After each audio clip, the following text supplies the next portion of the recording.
अस्सलाम वालेकुम। दुरूद शरीफ पढ़ना।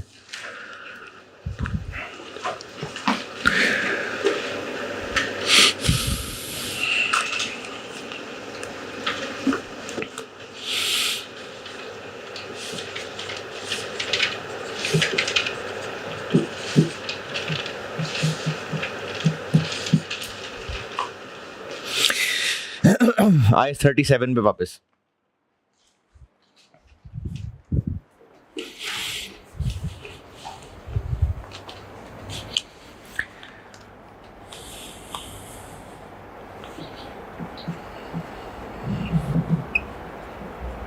मेजरमेंट की हेडिंग भी कर रही थी और चेंजेस इन प्रोविजन और यूज ऑफ प्रोविजन, मेरा ख्याल है यूज ऑफ प्रोविजन भी बता दिया था। तो एक अलग हेडिंग है रीइंबर्समेंट।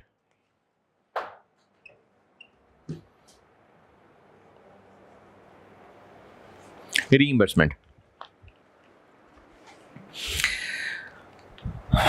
रीइंबर्समेंट नाम से क्या लगता है?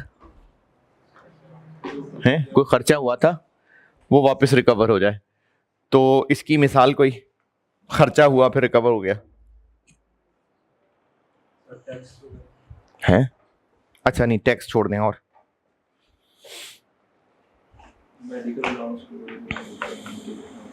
बिजनेस की बात करें ना, वो तो एम्प्लॉयज को मिलते हैं ना। बिजनेस का कोई खर्चा हुआ और उसको वो खर्चा वापस रिकवर हो गया।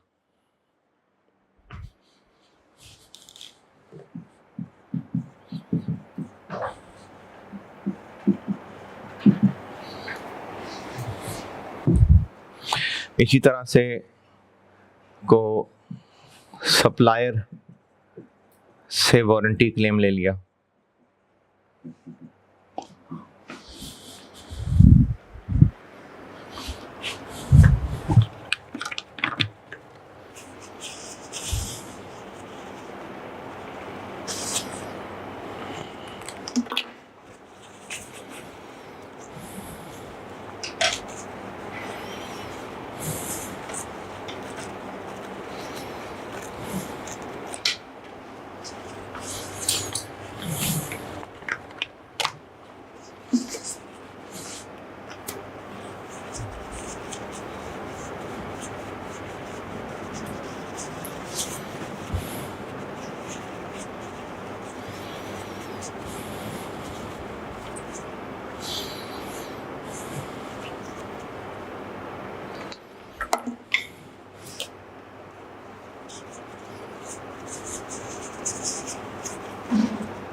तो रीइंबर्समेंट का मतलब है को खर्चा होना और उसमें फिर पैसे वापस रिकवर हो जाना। मिसाल के तौर पे कोई मशीन का एक्सीडेंट हुआ और उसकी रिपेयर के ऊपर खर्चा हुआ, और चूंकि वो मशीन इंश्योर्ड थी तो वो रिपेयर का खर्चा इंश्योरेंस कंपनी से वापस मिल गया। इसी तरह से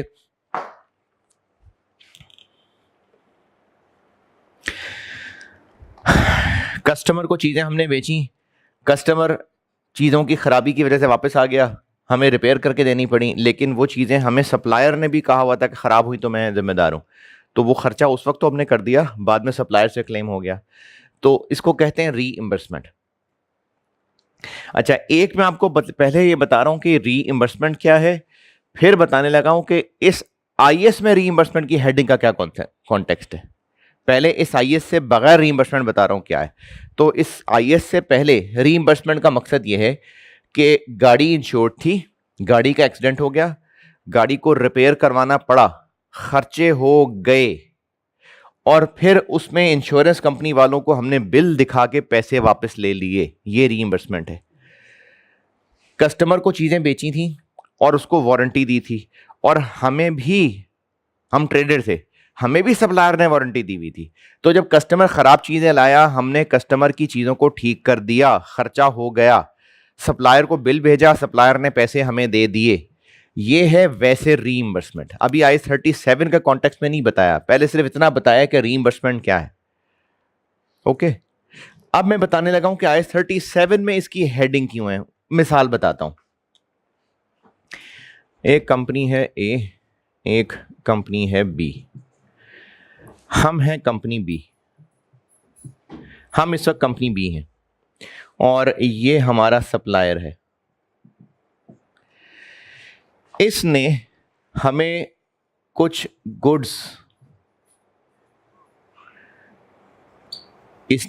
गुड्स बेची और इसने कहा जी कि अगर गुड्स में कोई खराबी हुई तो हम जिम्मेदार हैं, हमारे पास ले आना, हम ठीक कर देंगे।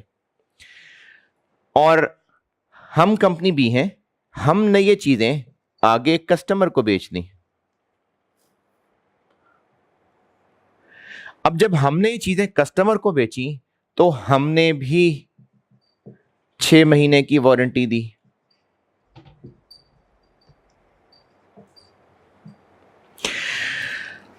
अच्छा, आप जब किसी दुकान से मोबाइल खरीदें और उस मोबाइल की वारंटी है, तो उस मोबाइल की वारंटी उस दुकानदार ने दी हुई है जिस दुकान से मोबाइल खरीदा, तो उस दुकानदार की जिम्मेदारी है बीच में। अगर उस दुकानदार ने सैमसंग का मोबाइल बेच दिया और उसके ऊपर वारंटी है किसकी वारंटी, चलो सैमसंग की वारंटी है, तो अब कस्टमर को अगर उस मोबाइल में कोई मसला होगा तो वो सैमसंग के ही सर्विस सेंटर जाएगा, वो उस दुकान पे वापस नहीं जाएगा। ये वो मिसाल नहीं है। ये मिसाल तब है अगर सप्लायर ने हमें वारंटी दी थी अपने नाम में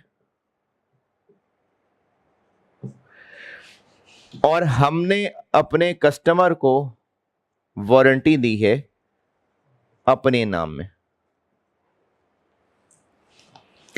हमारे अपने नाम से।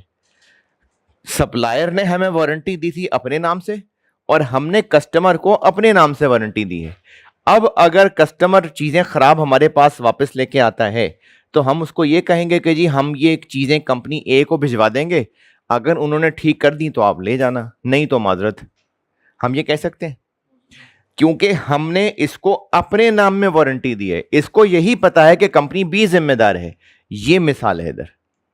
तो अगर वो जो मैंने मोबाइल की मिसाल दी थी वो यहां नहीं है, ये मिसाल तब है अगर हमने अपने नाम में वारंटी दी है। तो ईयर एंड आया हुआ है अभी, इस वक्त हम अभी ईयर एंड पे खड़े हैं और हम अपनी बुक्स में, ये मैं बी की बुक्स की ही बात कर रहा हूं,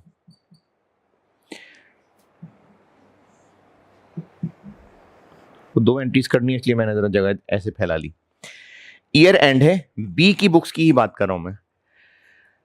कस्टमर को हम खराब हुई चीजें अगर तो ठीक करके देने के जिम्मेदार हैं या कंपनी ए को उसको कांटेक्ट करवा देंगे, हम जिम्मेदार हैं।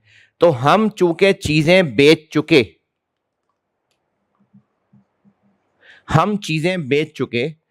अब हम इन चीजें वारंटी के साथ बेच चुकने की वजह से present obligation as a result of past event हो गई। क्यों? क्योंकि हमने वारंटी दी, चीजें बेच दी। अब अगर खराबी हुई चीजों में तो हम जिम्मेदार हैं।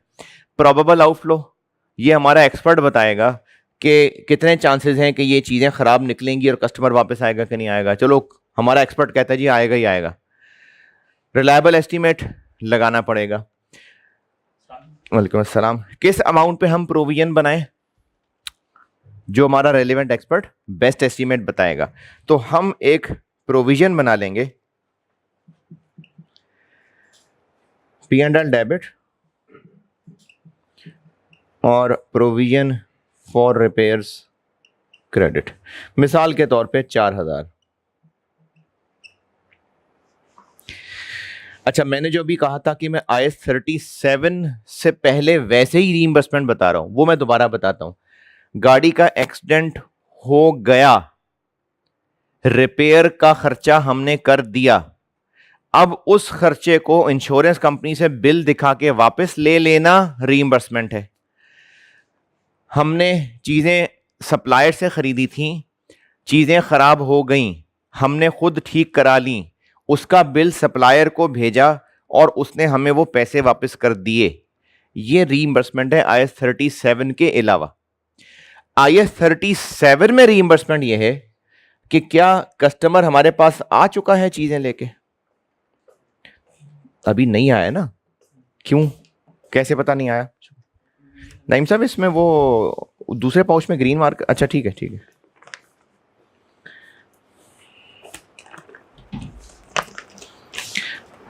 हाँ कैसे पता अभी कस्टमर नहीं आया?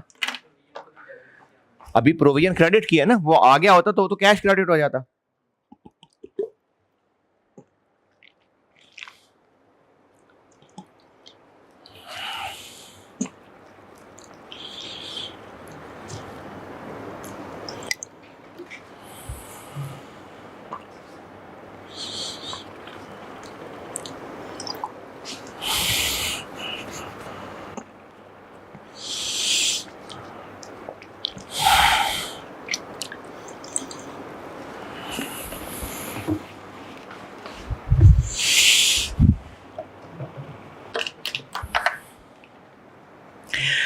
अभी असल खर्चा नहीं हुआ, वरना तो कैश क्रेडिट हो जाता।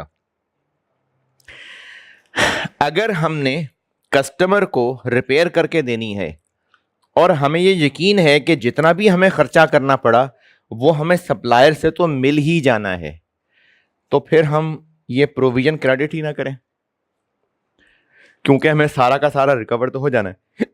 तो प्रोविजन क्रेडिट करें या ना करें? नहीं, लेकिन हमें सारा तो रिकवर हो जाना है, तो फिर हम प्रोविजन बनाएं क्या ना बनाएं? क्यों क्यों?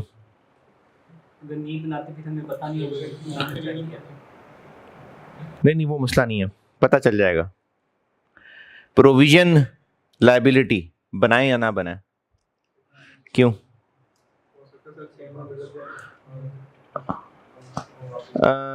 नहीं, वो फौरन हमारी रसीद व्हाट्सएप करेंगे, उसको फौरन पैसे भिजवा देगा, यकीन है हमें। तो प्रोविजन बनाएंगे ना बनाए?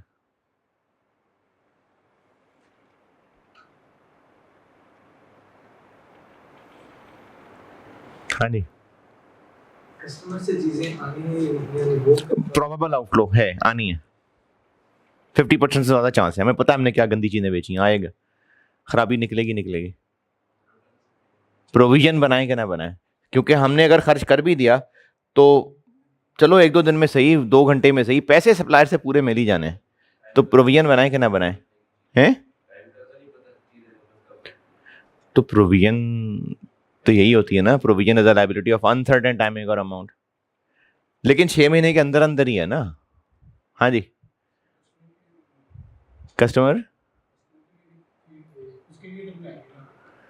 तो कस्टमर के लिए ही बनानी है, लेकिन बनाए कि ना बनाए? क्यों बनानी है, वजह पूछ रहा हूं। क्योंकि हमने अपने नाम में वादा किया है ना, तो हमारी ऑब्लिगेशन है। ये जो हमें सप्लायर से रिकवरी हो जाएगी, ये हमारा इसके अलावा एक अलग हक है। हमारा इधर हक होना या ना होना इसको नहीं अफेक्ट कर रहा, हमारी जिम्मेदारी अपनी जगह मौजूद है। कस्टमर को हम अपने नाम से जिम्मेदार हैं, इसलिए प्रोविजन तो बनेगी, चाहे हमें रिकवरी हो जानी है, लेकिन प्रोविजन बनेगी। अच्छा, खर्चा हो चुका है, तो जब एक खर्चा हुआ ही नहीं है, और चलो अगर हो भी गया तो हमें कंफर्म है कि हमें अल्टीमेटली वो खर्चा पड़ना ही नहीं है, वो हमें रिकवर हो जाना है, तो एक्सपेंस कहना ठीक है, हमें पड़ना ही नहीं है खर्चा। खर्चा इधर होगा, फौरन हमने वो सारा का सारा सप्लायर से वापस ले लेना है, तो एक्सपेंस कहना ठीक है फिर, लेकिन हमने तो कह दिया। अच्छा, फिर एक्सपेंस कहना ठीक नहीं है तो प्रोविजन भी रहने दें? प्रोविजन तो बनाएंगे, क्यों बनाएंगे?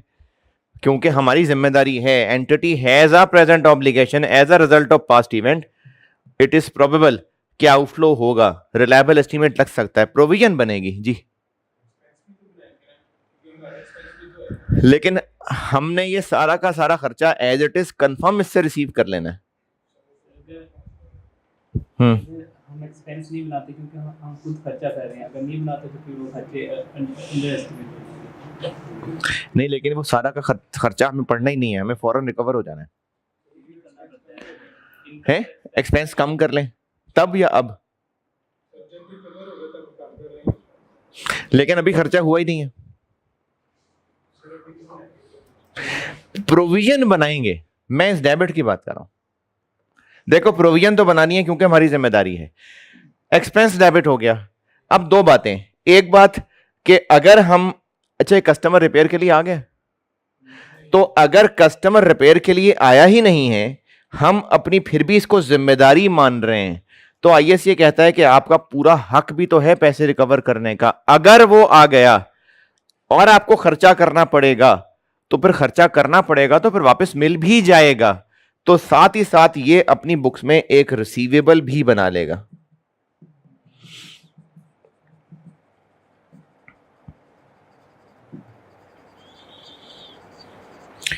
और ये अपना एक्सपेंस क्रेडिट कर देगा। सर जब खर्चा होगा तब नहीं, अभी ईयर एंड पे ये प्रोविजन भी बनाएगा क्योंकि ये जिम्मेदार है, और अगर लायबिलिटी बना के शो कर रहा है तो फिर अपना हक भी तो बताए ना, वो क्यों छुपाए लोगों से, तो फिर साथ ये रिसीवेबल भी शो करेगा और यही वाला एक्सपेंस क्रेडिट कर देगा। लेकिन हम एक्सपेंस तो तभी बनाते हैं जब वो अक्कर हो जाए। नहीं ना, प्रोविजन तो क्रेडिट किया तो अभी तो खर्चा नहीं हुआ ना। ये समझ आ गई, वो पी&एल डेबिट जो किया हुआ है। और क्या करें डेबिट, ये तो जो पहले चेंजेस इन प्रोविजन पढ़ा रहा था, जो इसकी इतनी सारे सवाल किए थे, तो उसमें क्यों एक्सपेंस डेबिट हो रहा है? नहीं लेकिन ऑनलाइन तो देख रहे थे ना, लेकिन वो भी एक्सपेंस ना डेबिट करें। एक्सपेंस तो तभी डेबिट होता है ना जब वो हो जाए, खर्चा हो जाए। ये तो एक है ना बात, मतलब देखो अकाउंटिंग के कुछ बेसिक्स है, कॉन्सेप्ट्स हैं, उनमें से एक एक्रूअल कॉन्सेप्ट भी है, मैचिंग कॉन्सेप्ट भी है, लेकिन ये जो एनआरवी राइट डाउन करते हैं, ये कौन सा खर्चा हो गया होता है? ये तो कोई नहीं हुआ होता। रिवैल्यूएशन लॉस, इन्वेस्टमेंट प्रॉपर्टी का फेयर वैल्यू लॉस, ये कौन सा खर्चा हो गया होता है? तो इसलिए ये तो बस एक बात है जी, खर्चा हो जाए तो एक्सपेंस, ये तो सिर्फ ये पहलू बताना था बुजुर्गों ने कि पैसे देने का इंतजार ना करें, खर्चा इनकर हो गया तो एक्सपेंस बना लें। ये तो उन खर्चों की बात हो रही है जो ट्रांजैक्शंस होती हैं, उसके अलावा बहुत सारे आईएएस बन गए, उन्होंने बहुत सारे रूल्स बना दिए, फेयर वैल्यू अप डाउन होनी शुरू हो गई, प्रोविजन बननी शुरू हो गई, तो उसका भी असर पी&एल में आएगा। तो इसलिए ये रीजन इन आईएएस की चीजों के लिए नहीं है, प्रोविजन फेयर वैल्यूएशन, ये इनके लिए नहीं कि खर्चा तो हुआ ही नहीं हुआ, खर्चा होगा बाद में, लेकिन प्रोविजन बनाई है तब हमें एक्सपेंस बनाना पड़ेगा। तो अगर हमने प्रोविजन बनानी है, क्योंकि आईएएस 37 की शर्तें पूरी हो रही हैं, तो जब हमने पैसे खर्च करने को अपनी जिम्मेदारी मान लिया, तो फिर उसकी रिकवरी का भी हक है हमारा। तो अगर हमें यकीन है कि रिकवरी हो जाएगी, तो हम ईयर एंड पे प्रोविजन भी बनाएंगे और एक रिसीवेबल भी बनाएंगे। तो इस टॉपिक का कॉन्टेक्स्ट ये है कि अभी खर्चा नहीं हुआ है और हम उस खर्चे होगा की प्रोविजन बना रहे, और जब होगा तो रिकवर भी हो जाएगा, उसको रिसीवेबल बना रहे हैं। ये रीइंबर्समेंट का आईएएस 37 में कॉन्टेक्स्ट है। अदरवाइज रीइंबर्समेंट जो मैं पहले मिसालें दे रहा था, वो क्या था? खर्चा हो गया, फिर हमने उसका इंश्योरेंस क्लेम, अगर बचपन में कहीं अकाउंटिंग में इस तरह की चीज पड़ी है, अगर कहीं पीआरसी में कि आग लग गई, चीजें खराब हो गई, अब ये चीजें, या कैश चोरी हो गया और इंश्योर्ड था ये, जो इंश्योरेंस क्लेम रिसीवेबल, तो वो खर्चे हो चुके होते थे, वो रीइंबर्समेंट ही थी। लेकिन अभी इस वक्त आईएएस 37 के अंदर रीइंबर्समेंट की हेडिंग डालने का कॉन्सेप्ट है ये कि अभी खर्चा हुआ नहीं है, हम एक तरफ बना रहे हैं प्रोविजन अपनी जिम्मेदारी बताने के लिए, और अगर ये जिम्मेदारी पूरी करके खर्चा हुआ तो हमारा पैसे लेने का भी हक है, तो साथ ही साथ हम प्रोविजन के एक अलग रिसीवेबल भी बनाएंगे। ठीक है, ये हुई है बात इसमें। अच्छा, दूसरी बात, उसकी अमाउंट क्या रखेंगे? अगर तो हमें ये यकीन है कि ये है बहुत ही फजूल, हमने जितना भी खर्चा कर दिया ना, मिन्नतें करने के बाद भी उसका मिलना आधा ही है, तो वो एंट्री किस अमाउंट से करें? 2000 से। और अगर हमें लगता है कि बड़ा ही मासूम इंसान है वो, हमने उसको जो भी बताना है उसने पूरे पैसे दे देने हैं, तो कितने से करें? 4000। और अगर हम बहुत कमीने हैं और हमें पता है कि हम उसको जितना भी बोलेंगे वो पैसे दे देगा, और हमारे अंदर इरादा है कि हम 10,000 बोलेंगे उसको, तो कितने से? अच्छा, अगर हम 10,000 लिख की एंट्री कर दें तो उससे क्या होगा कि 10,000 और 4,000 6,000 की इनकम शो हो जाएगी। यानी अभी कुछ हुआ है नहीं और हम सोच सोच के इनकम बनाए जा रहे हैं। तो इसलिए इस एंट्री की अमाउंट 4,000 से ज्यादा नहीं हो सकती। कल को 4,000 क्या, उससे 40,000 निकलवा लें। जब निकल आएंगे तब कैश डेबिट P&L क्रेडिट कर देना। लेकिन अभी इस वक्त जब तक हुआ ही नहीं है एक काम, तब तक हम इससे ज्यादा अमाउंट एक्सीड नहीं करा सकते। तो इसकी अमाउंट इस 4,000 से ज्यादा नहीं हो सकती। कम हो सकती है, ज्यादा नहीं हो सकती। इसकी लिखवा देता हूं आपको अंग्रेजी। अगर मिसाल नोट करनी शुरू कर चुके हैं तो चलो पहले मिसाल नोट कर लें, नहीं तो पहले अंग्रेजी लिख लें।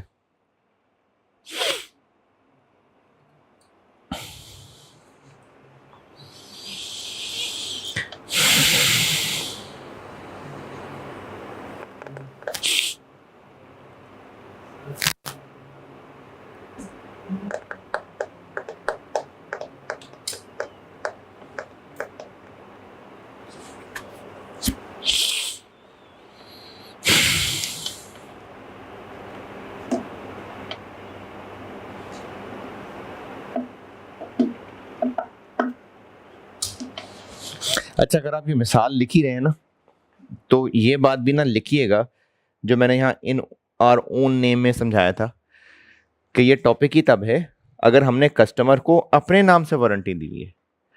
अगर हमने सप्लायर ही का वारंटी कार्ड कस्टमर को पकड़ा दिया है, फिर ये टॉपिक नहीं है, फिर तो हम जिम्मेदारी नहीं है ना। ये टॉपिक ही तब है जब हमने कस्टमर को अपने नाम से वारंटी दी है। अगर हमने सप्लायर का ही वारंटी कार्ड कस्टमर को पकड़ा दिया है तो फिर ये नहीं है टॉपिक। बस जबानी याद हो गया।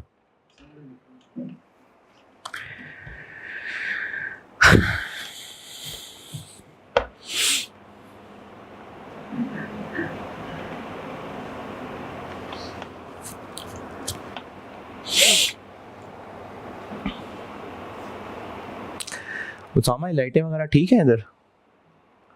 तो बस ठीक है, आज इधर ही ठीक है। अब क्या ऊपर जाना? ठीक है, इधर ही।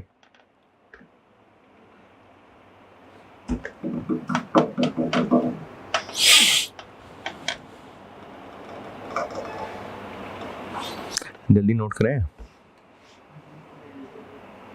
ये नोटेड? चलें अंग्रेजी लिखें।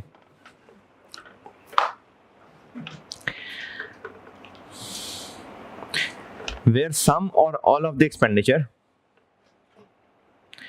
where some, ये रीइंबर्समेंट की हेडिंग में लिखवा रहा हूं।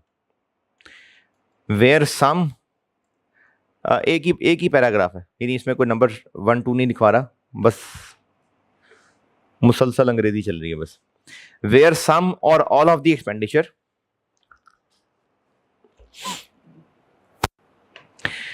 required to settle a provision, required to settle a provision is expected to be reimbursed, is expected to be reimbursed by another party,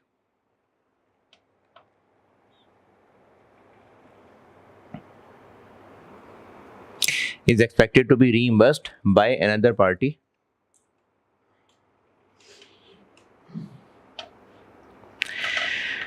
then the reimbursement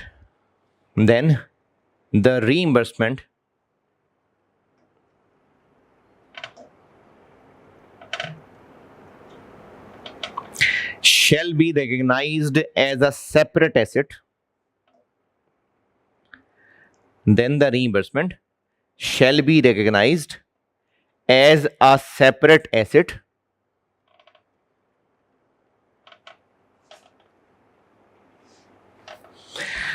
only when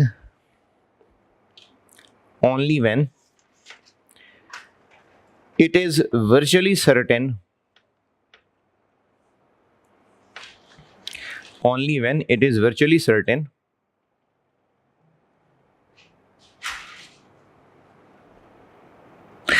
that it will be received, that it will be received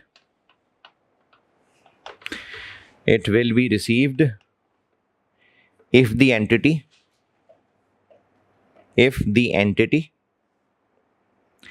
settles the obligation. If the entity settles the obligation.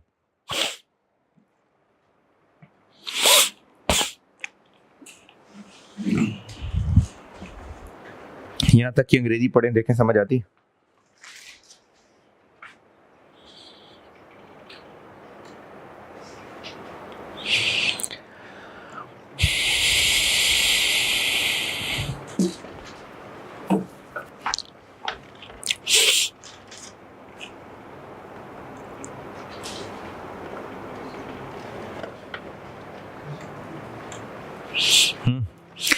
अगर जो हमने खर्चा provision settle करने पे करना है, अगर ये रीइंबर्स कर देगा कोई और, तो हम इस रीइंबर्समेंट को एक अलहदा रिसीवेबल बनाएंगे सिर्फ तब when it is virtually certain. Virtually certain का मतलब होता है तकरीबन कंफर्म।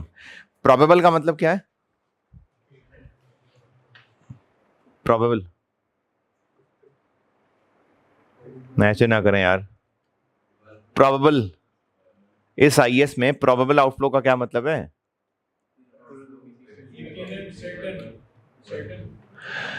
हाय हाय, मैंने तो खत्म कर दिया, प्रैक्टिस करानी है यार आज। Probable outflow,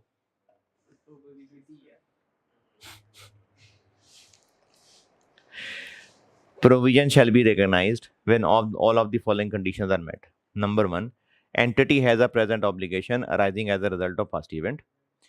It is probable that outflow will occur. तो क्या मुराद है probable का? 50% से ज्यादा चांसेस। तो इसी सेंस में और क्या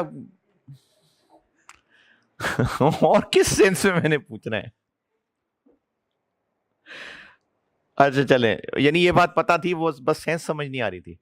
अच्छा ठीक है, यानी सवाल नॉनसेंस था actually.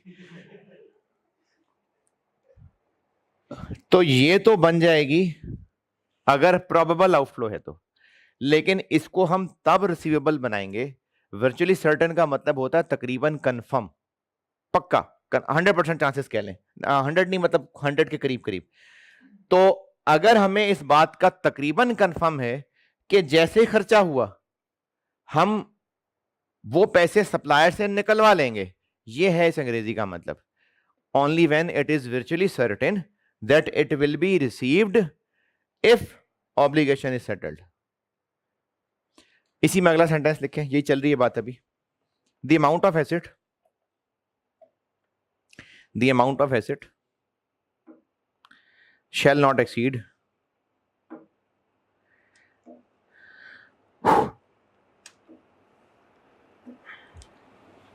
the amount of provision. The amount of asset shall not exceed the amount of provision.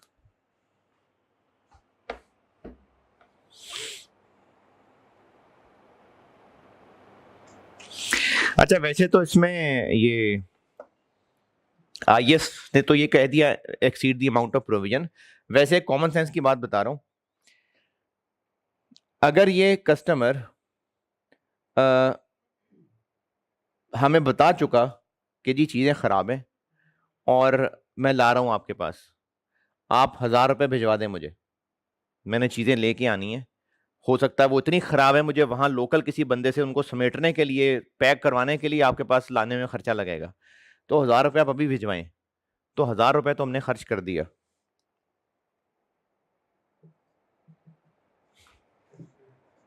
फिर तो ये हो जाएगा ना, ये 1000 तो उससे लेंगे सप्लायर से। नहीं, हमारा खर्चा होना है 4000, जिसमें से 1000 उसको भी भेज दिया, क्योंकि हमने जो उससे रिपेयर करके काम करवाना था उस चीज़ों का इतना ख़राब हालात है कि वहाँ उसने कोई लोकल बंदा हायर करके 1000 रुपये खर्च करवा के चीज़ें पैक करवा दी हैं। अब वो बाकी चीज़ें, बाकी काम हम करेंगे 3000 में। तो ये कितने से बनाए? 3 से ऊपर नहीं बन सकता, 4 का ही बनेगा ना, क्योंकि ये 1000 तो रिकवर होना ही होना है, ये 3 भी रिकवर होना है। तो वो जो लिखा है shall not exceed the amount of provision, तो बेसिकली वो खर्चे की बात बताना चाह रहे हैं कि इस खर्चे से ज्यादा हमने उसको रिसीवेबल नहीं बनाना। चलें, रीइंबर्समेंट की हेडिंग बस यही थी।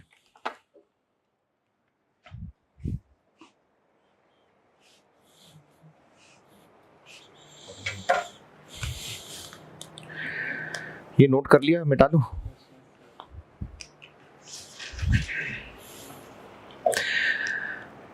अच्छा, ये फिर बता रहा हूं, अगर किसी ने नहीं लिखा तो अब लिख ले। ये टॉपिक ही तब है जब हमने अपने नाम से कस्टमर को वारंटी दी है। अगर हमने सप्लायर ही का वारंटी कार्ड कस्टमर को दे दिया है, फिर ये नहीं है टॉपिक। फिर हम अपनी कोई बुक्स में प्रोविजन बनाएंगे? क्यों? वो सप्लायर बनाएगा, हमारी तो जिम्मेदारी नहीं होगी बीच में। चले जी, ये हो गई reimbursement.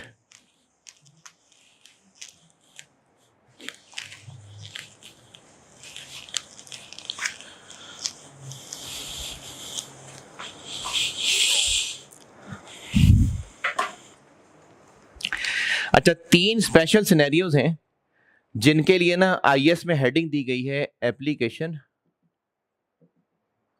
Of recognition and measurement rules. ये आईएएस की एक हेडिंग है।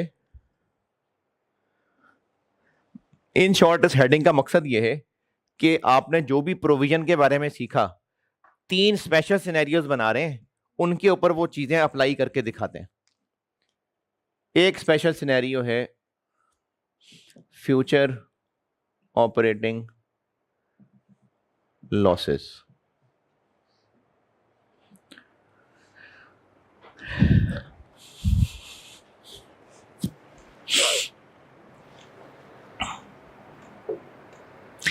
Application of recognition and measurement rules का मतलब है कि जो अब तक प्रोविजन के बारे में सीखा, रिकॉग्निशन 3 कंडीशंस, मेजरमेंट उस मेजरमेंट में कैलकुलेशन भी की, changes in provision, use of provision, reimbursement, जितना कुछ अब तक सीखा है उसको 3 स्पेशल सिचुएशंस पे अप्लाई करके आईएएस ने कुछ डिस्कशन की हुई है। फ्यूचर ऑपरेटिंग लॉसेस, इसकी मिसाल समझ लें। ग्रॉस प्रॉफिट क्या होता है? नेट प्रॉफिट क्या होता है? ऑपरेटिंग प्रॉफिट क्या होता है? FR1 ratios, PBIT, profit before interest and tax. तो ऑपरेटिंग लॉस क्या होगा?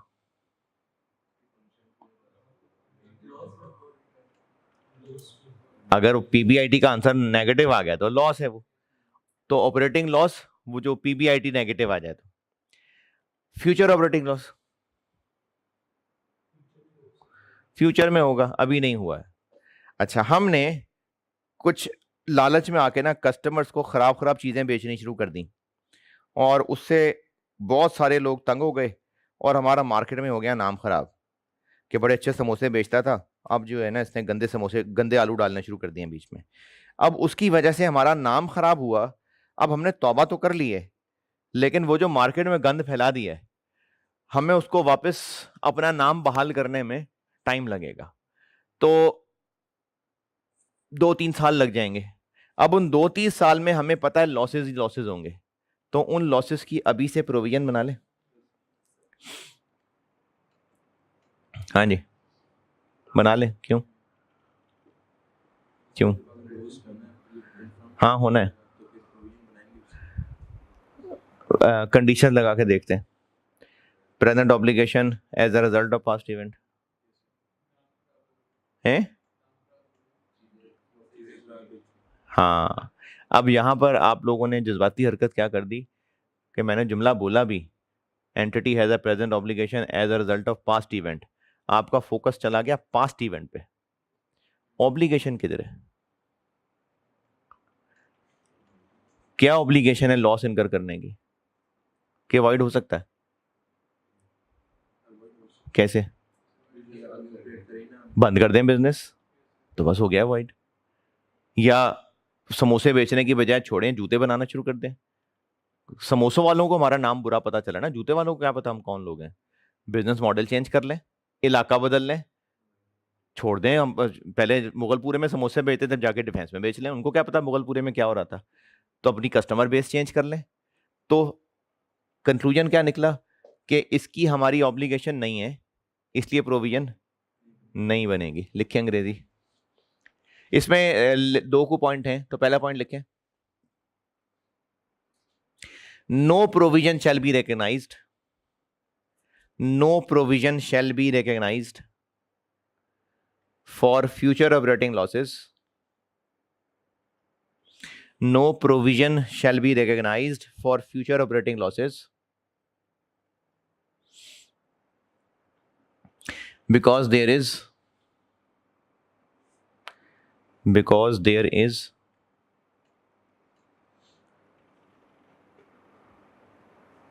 no present obligation to incur loss.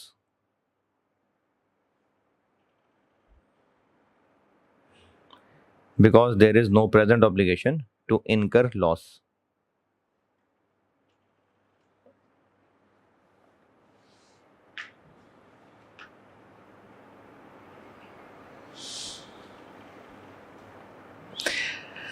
दूसरा पॉइंट लिखें, इसी में अगला point,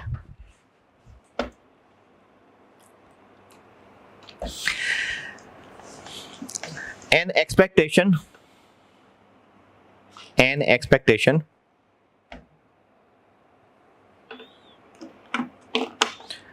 of future operating losses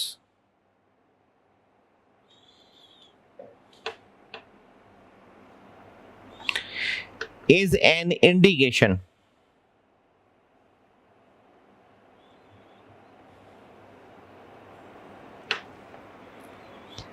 that certain assets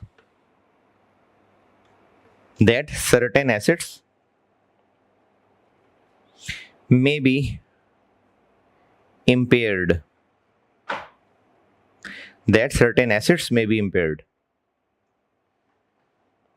इससे क्या मतलब समझ आया? कि अगर हमें नजर आ रहा है कि अगले 2-3 साल लॉस होंगे, तो ठीक है प्रोविजन तो ना बनाएं, लेकिन इसका मतलब है हालात खराब हैं, तो एसेट्स की इंपेयरमेंट टेस्टिंग कर लें, ये मतलब है इस बात का। और फ्यूचर ऑपरेटिंग लॉसेस बस यही था।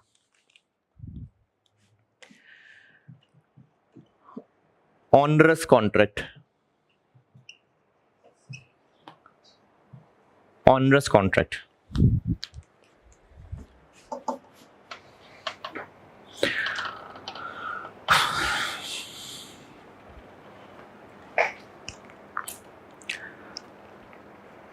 ऑनरस कॉन्ट्रैक्ट होता है मनहूस contract.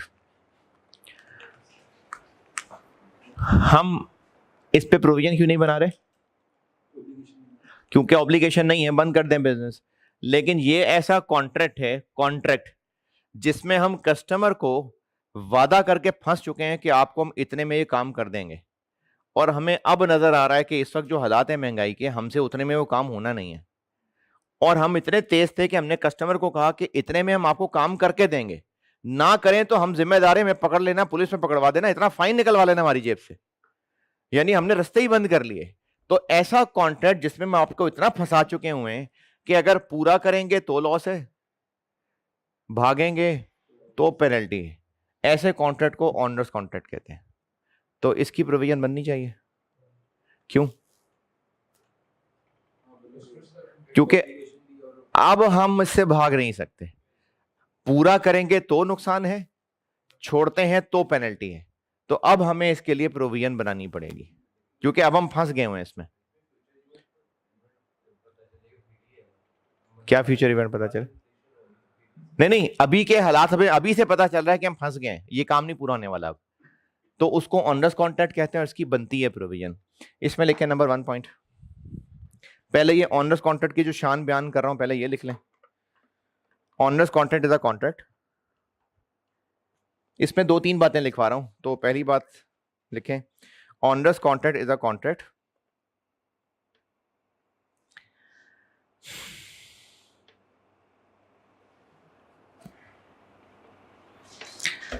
in which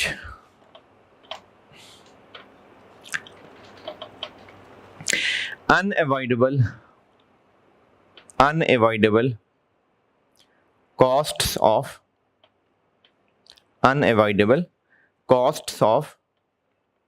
meeting the obligation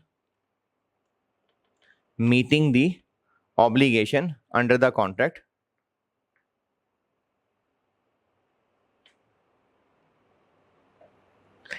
exceed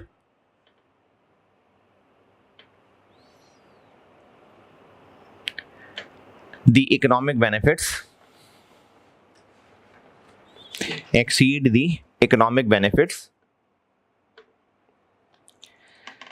expected to be received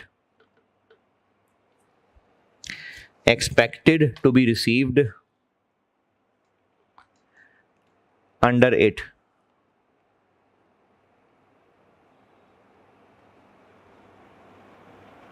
अंग्रेजी पढ़ के देख लें दोबारा.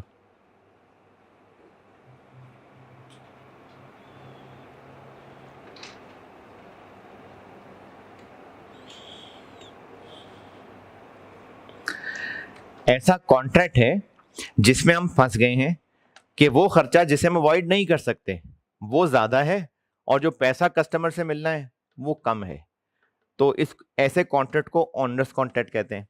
अच्छा, चूंकि अब हम फंस गए हुए हैं तो अब हम लॉस अवॉइड नहीं कर सकते, तो हमारा इस मनहूस कॉन्ट्रैक्ट में फंस जाना एक पास्ट इवेंट है.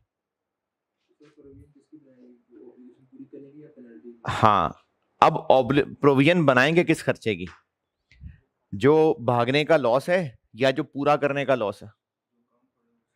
अकलमंदी यही कि जो कम पड़े. बिल्कुल ठीक है, आईएएस ने यही कहा हुआ है. लेकिन दूसरा point,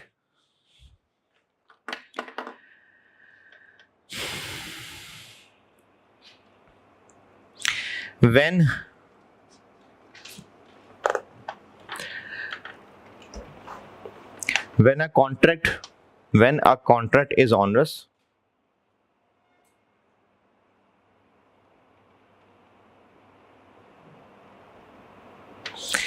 a provision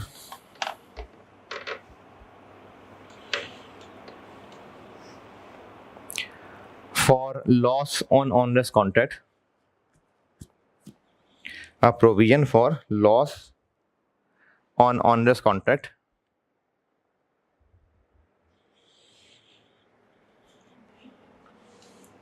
shall be recognized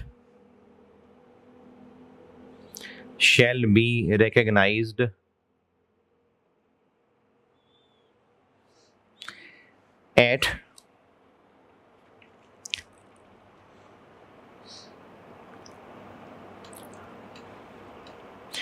lower of. अच्छा, लोअर ऑफ के बाद दो बातें, यानी किन दो में से लोअर. उनमें पहली चीज है नेट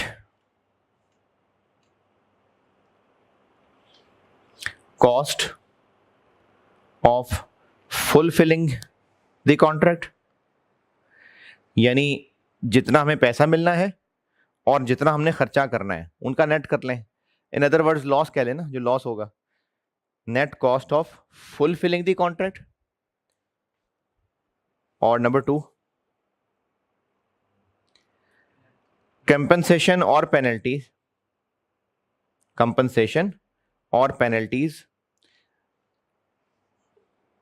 अराइजिंग फ्रॉम failure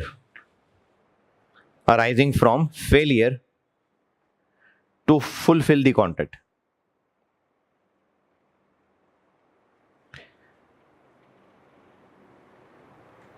यानी अगर हम भागते हैं तो जो पेनल्टी पड़ेगी और अगर हम काम पूरा करते हैं तो जो लॉस होगा, उसमें से जो कम है उससे प्रोविजन बनेगी.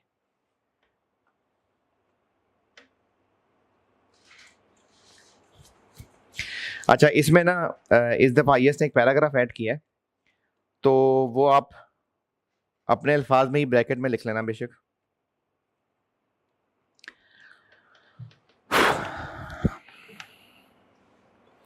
वो पैराग्राफ ऐड किया है इस कॉस्ट की मिसालें देने के लिए कि जो मैंने लिखवाया ना कि नेट कॉस्ट ऑफ फुलफिलिंग, तो इसमें कौन कौन से खर्चे शामिल हैं.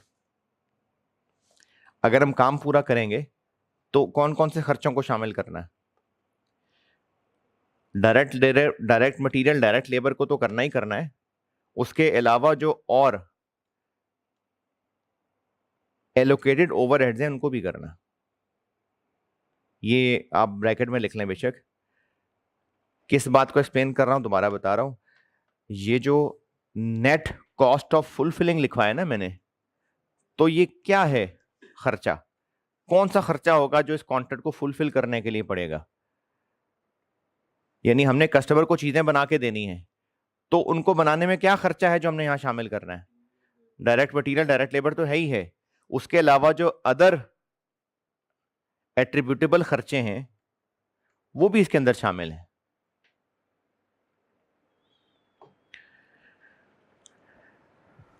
जिनको ओवरहेड्स कह सकते हैं आप।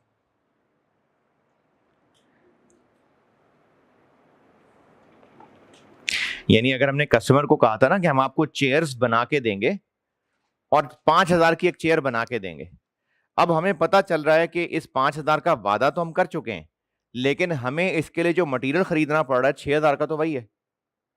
तो अब हम लॉस कैलकुलेट करते हुए 5,000 में से क्या क्या माइनस करें? सिर्फ 6,000 का मटेरियल नहीं, कुर्सियां बनाने में जो लेबर लगेगी वो भी, और इस प्रेमिसेस के जो ओवरहेड्स इसको एलोकेट होने वो भी। तो ये एक एक्सप्लेनेशन लिखी है आईएएस ने कि इन खर्चों में क्या शामिल करना है, डायरेक्ट मटेरियल, डायरेक्ट लेबर भी करना है, और जो ओवरहेड्स इसको एलोकेट होंगे वो भी करने हैं।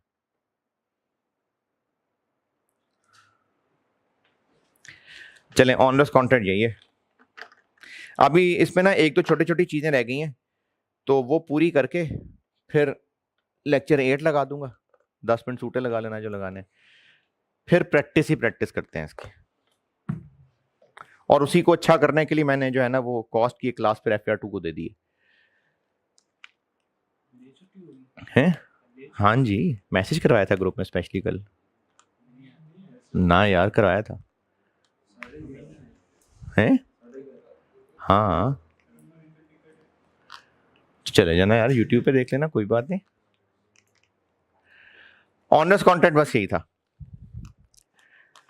तीसरी चीज, ये हेडिंग है ना, इसमें 3 सिनेरियोस डिस्कस्ड हैं, इनके लिए अलग से प्रोविजन को डिस्कस किया गया। तो इसमें तीसरी चीज है रीस्ट्रक्चरिंग।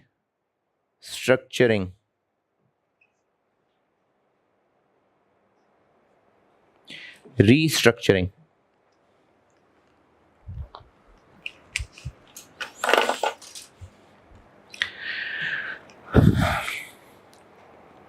अच्छा, ये रिकॉर्डिंग में भी और फिजिकल में भी ना कुछ बच्चे जो रिपीटर भी बैठे होते हैं, जिन्होंने मुझसे लास्ट टाइम भी पढ़ा था, ऑनर्स कॉन्ट्रैक्ट के लिए ना मैं कुछ सवालों की प्रैक्टिस भी कराता होता था। तो वो अभी इस दफ़ा थोड़ा चेंज ये कर रहा हूँ कि मैं पूरा करा लूँ, फिर प्रैक्टिस कराऊंगा। तो उसकी वो जो प्रैक्टिस पहले कराता था वो कराऊंगा मैं, पहले आईएएस पूरा कर लूँ। रीस्ट्रक्चरिंग, स्ट्रक्चर को री करना। तो रीस्ट्रक्चरिंग क्या हुआ? स्ट्रक्चर में चेंजेस करना। अच्छा, स्ट्रक्चर से मुराद कोई फिजिकल बिल्डिंग की बात नहीं हो रही, बिजनेस के स्ट्रक्चर की बात हो रही है। तो रीस्ट्रक्चरिंग में भी कोई 2-4 बातें लिख लें। Number 1,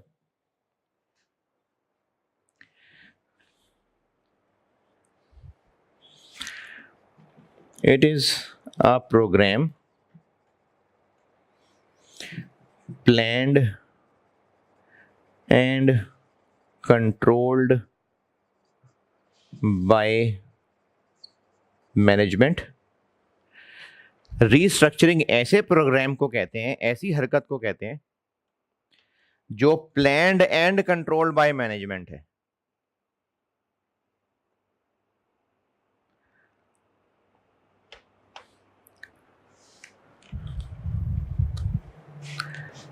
and it materially changes।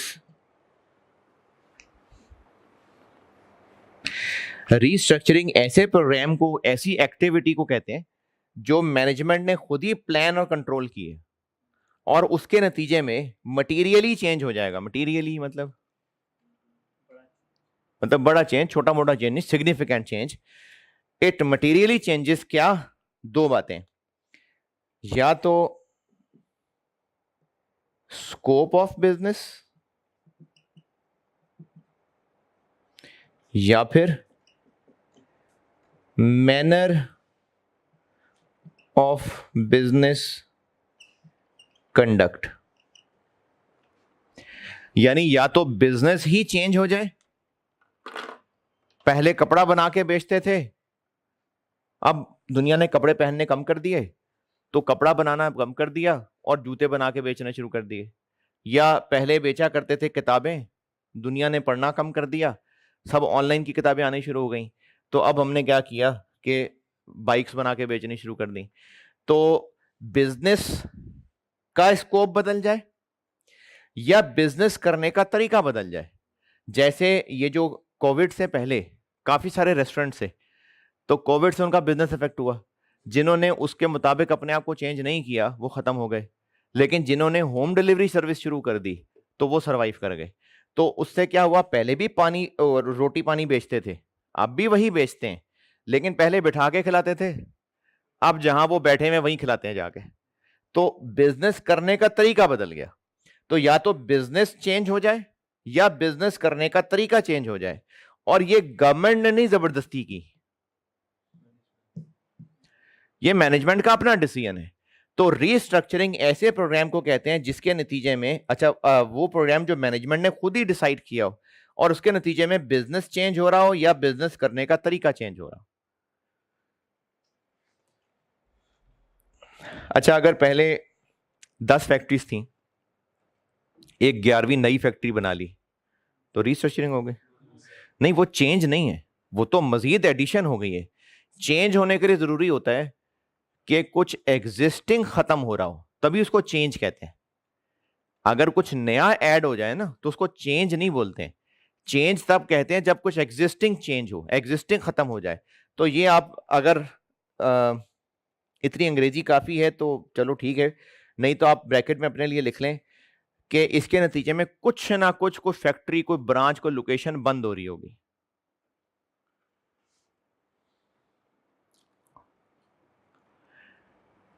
Restructuring के नतीजे में कोई ना कोई ऑपरेशन बंद हो रहा होगा, कोई फैक्ट्री, कोई ब्रांच, कुछ ना कुछ बंद हो रहा होगा इसमें।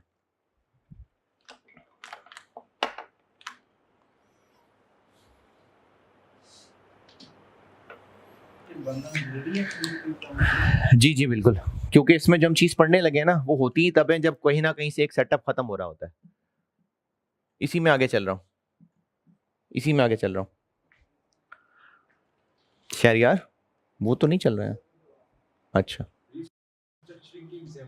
जी, इसी में आगे चल रहा हूं, यहीं से आगे चल रहा हूं कि बिजनेस ने अपनी एक प्रोडक्ट लाइन खत्म कर दी। जैसे मैं मिसाल दे रहा था, किताबें बना के बेचते थे, अब छोड़ दी। Of a business, product line कह लेता हूं। कोई डिवीजन ही बंद कर दिया तो फिर रीस्ट्रक्चरिंग नहीं है। अगर हुकूमत ने बंद करवा दिया तो फिर रीस्ट्रक्चरिंग नहीं है।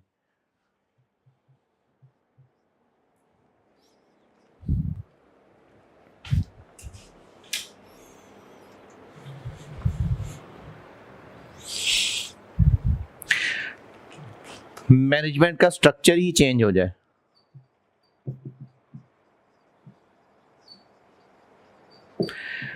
यानी पहले एक बिजनेस था, वो हेड ऑफिस और सारी ब्रांचेस थी जहां पर सिर्फ सेल्समैन होते थे। तो अब बिजनेस ने क्या किया, हेड ऑफिस खत्म कर दिया और हर ब्रांच में एक सेल्स मैनेजर, ब्रांच मैनेजर अलग अलग रख दिया।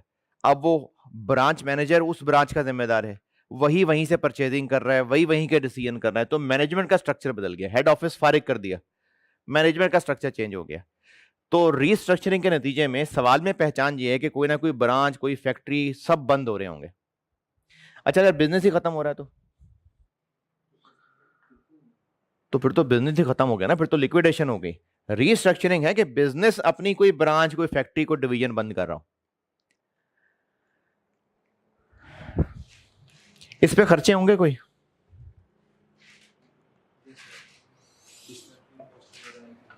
डिसमेंटलिंग कॉस्ट प्लांट उखाड़ने पे आएगी, और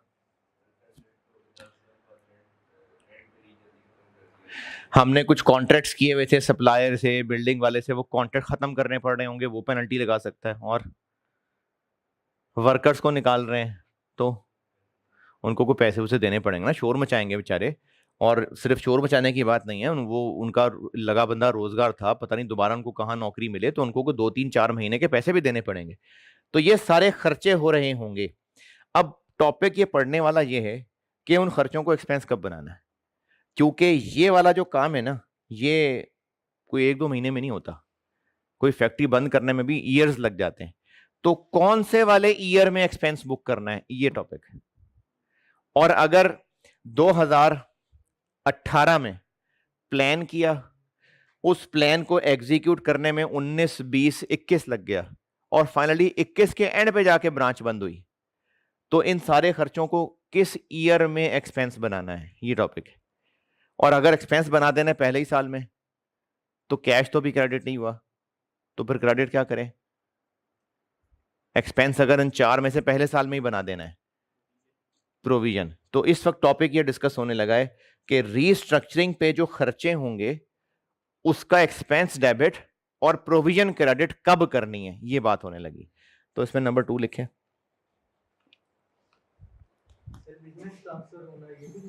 बिजनेस ट्रांसफर होना।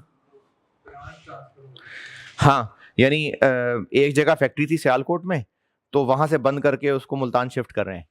तो अब वो जो सियालकोट में फैक्ट्री बंद कर रहे हैं और दूसरी जगह शिफ्ट कर रहे हैं, तो ये सियालकोट में फैक्ट्री बंद करना भी रीस्ट्रक्चरिंग है।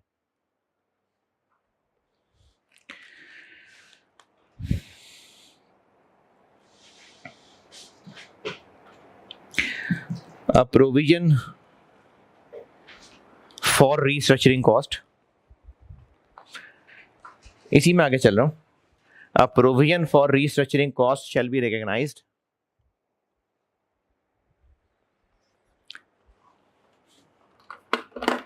a provision for restructuring cost shall be recognized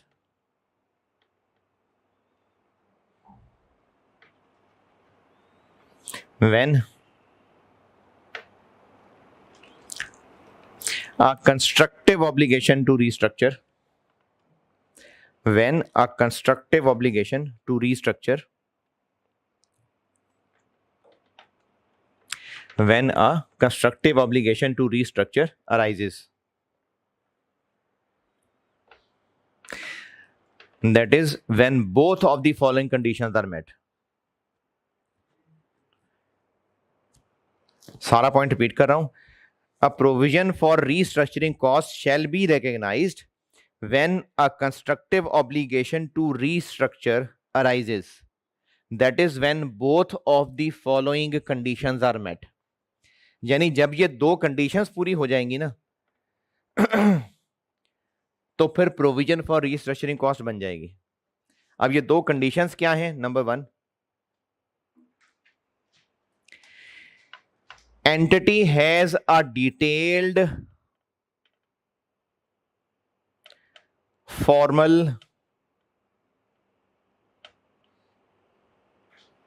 approved plan for restructuring,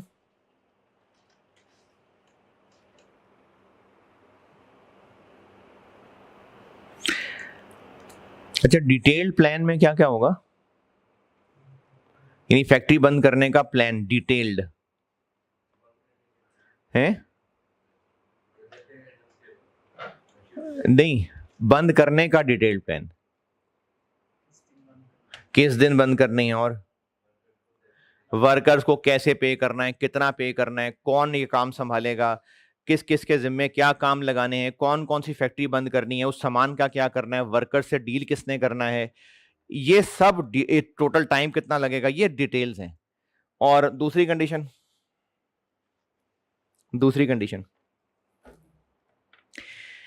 entity has raised a valid expectation, entity has raised a valid expectation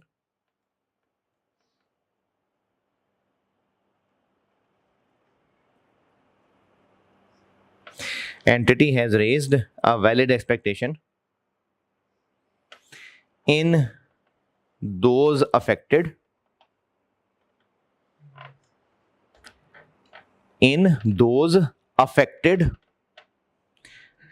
यानी मुतासरीन रीस्ट्रक्चरिंग में, रिपीट कर रहा हूं, entity has raised a valid expectation in those affected that it will carry out restructuring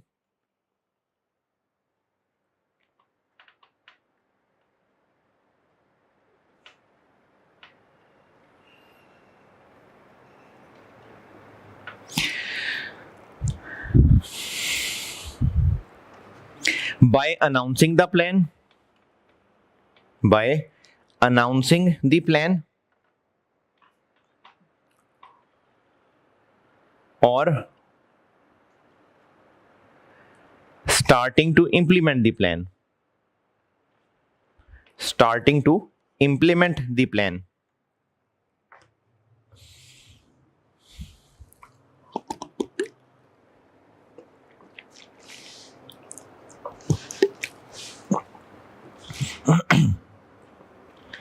point number 2 repeat कर रहा हूं कि restructuring cost की प्रोविजन बन जाएगी जब ये दोनों कंडीशंस पूरी हो जाएंगी। क्या? नंबर 1, एंटिटी के पास डिटेल प्लान है, और दूसरा, जो जो लोग इससे अफेक्ट होंगे उन लोगों को उम्मीद भी लग गई हो कि अब हमारी यहां से रोजी खत्म है।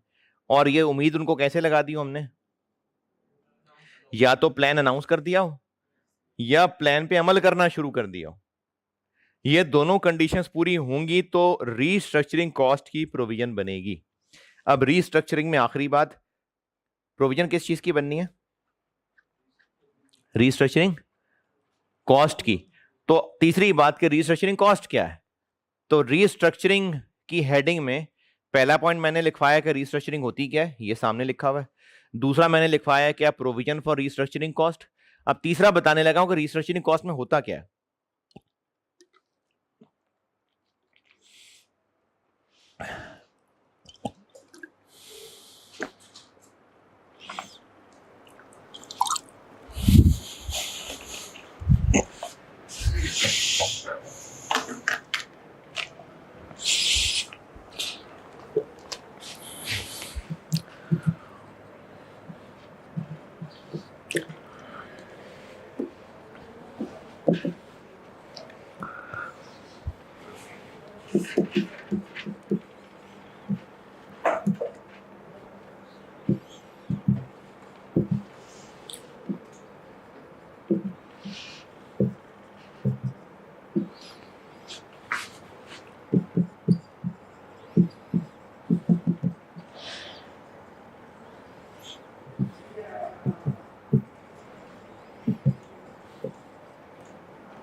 रीस्ट्रक्चरिंग के कॉस्ट में शामिल वो खर्चे करने हैं जो रीस्ट्रक्चरिंग से डायरेक्टली रिलेटेड हैं, और वो खर्चे शामिल नहीं करने हैं जो बाद की एक्टिविटी से रिलेटेड है।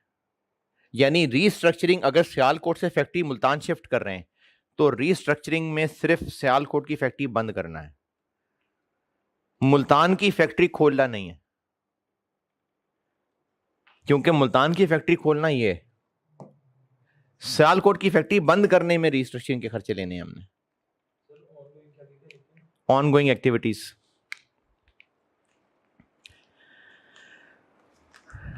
अगर फैक्ट्री शिफ्ट करनी है ना सियालकोट से मुल्तान, तो सियालकोट वाली फैक्ट्री बंद करने के खर्चे आएंगे, मुल्तान वाली फैक्ट्री खोलने के खर्चे नहीं आएंगे।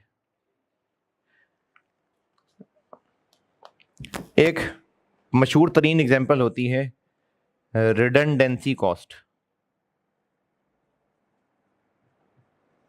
अच्छा, वो आपके हौसले के लिए मैं आपको अगला प्लान तो बता दूं ना, रीस्ट्रक्चरिंग की ये मिसालें देखें, रीस्ट्रक्चरिंग ख़त्म, प्रोविजन ख़त्म। कंटेंजेंट लायबिलिटी की डेफिनेशन बतानी है, मेरा ख्याल है कुछ 10 मिनट, कंटेंजेंट एसेट 5 मिनट, को 15 मिनट चाहिए मुझे ये ख़त्म करने के लिए। तो फिर प्रैक्टिस ही प्रैक्टिस है, तो वो लगा लूँ 15 मिनट, या आपकी बस होगी, ताकि फिर उसके बाद सांस लग के लंबे लंबे सांस लेके आए और फिर प्रैक्टिस करें। रिडंडेंसी कॉस्ट, और इनके लिए एक और नाम इस्तेमाल हो सकता है, टर्मिनेशन बेनिफिट्स। इन दोनों में से किसी का नाम सुना है? टर्मिनेशन बेनिफिट्स या रिडंडेंसी कॉस्ट? जो वर्कर्स को फारिग कर रहे हैं ना, उनको जो पैसे दे रहे हैं, ये वो है। फिर इसके अलावा और क्या क्या खर्चा हो सकता है? हो सकता है कि कोई कॉन्ट्रैक्ट तोड़ने पड़ रहे हैं हमें,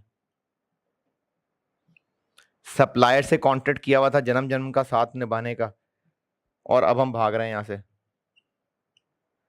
तो उनको पेनल्टीज देनी पड़ सकती हैं। बताता हूं, ये डिसमेंटलिंग मैं इधर आखिर में लिखूंगा। फिर इसके अलावा हो सकता है कोई लीगल कॉम्प्लिकेशंस हो, उन मामलात को हैंडल करना हो, लीगल खर्चे हो सकते हैं। फिर हो सकता है कि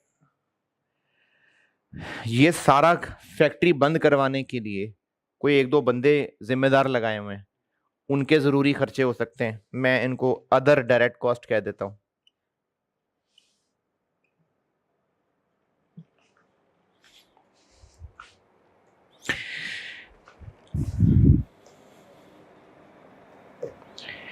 एसेट रिमूवल,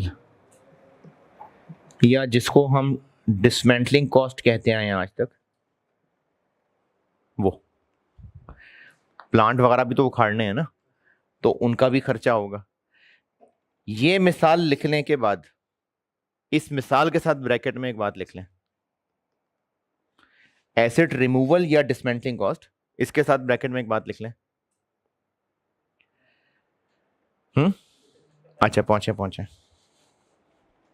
आपने कहा था कि अगर इनके प्लान हो और जो एम्प्लॉइज हो वो अफेक्ट हो तब इसे प्रोविजन बनानी है। नहीं, एम्प्लॉइज इफेक्ट हो नहीं, वो जो इससे इफेक्ट होंगे उनको हमने डरा दिया हो, प्लान अनाउंस करके या प्लान इंप्लीमेंट करना शुरू करके। लेकिन सर ड्यू फैक्ट्री ओपन किसी और लोकेशन पे तो वही एम्प्लॉइज वहां पे आते हैं तो कोई इफेक्ट नहीं होगा। सारे थोड़ी आएंगे, सारा शहर थोड़ी उठा के हम सियालकोट से मुल्तान में ले जाएंगे। उनके खानदान है वहां, वो कहेंगे नहीं भाई हमने मुल्तान नहीं जाना, सारे लोग थोड़ी जाएंगे।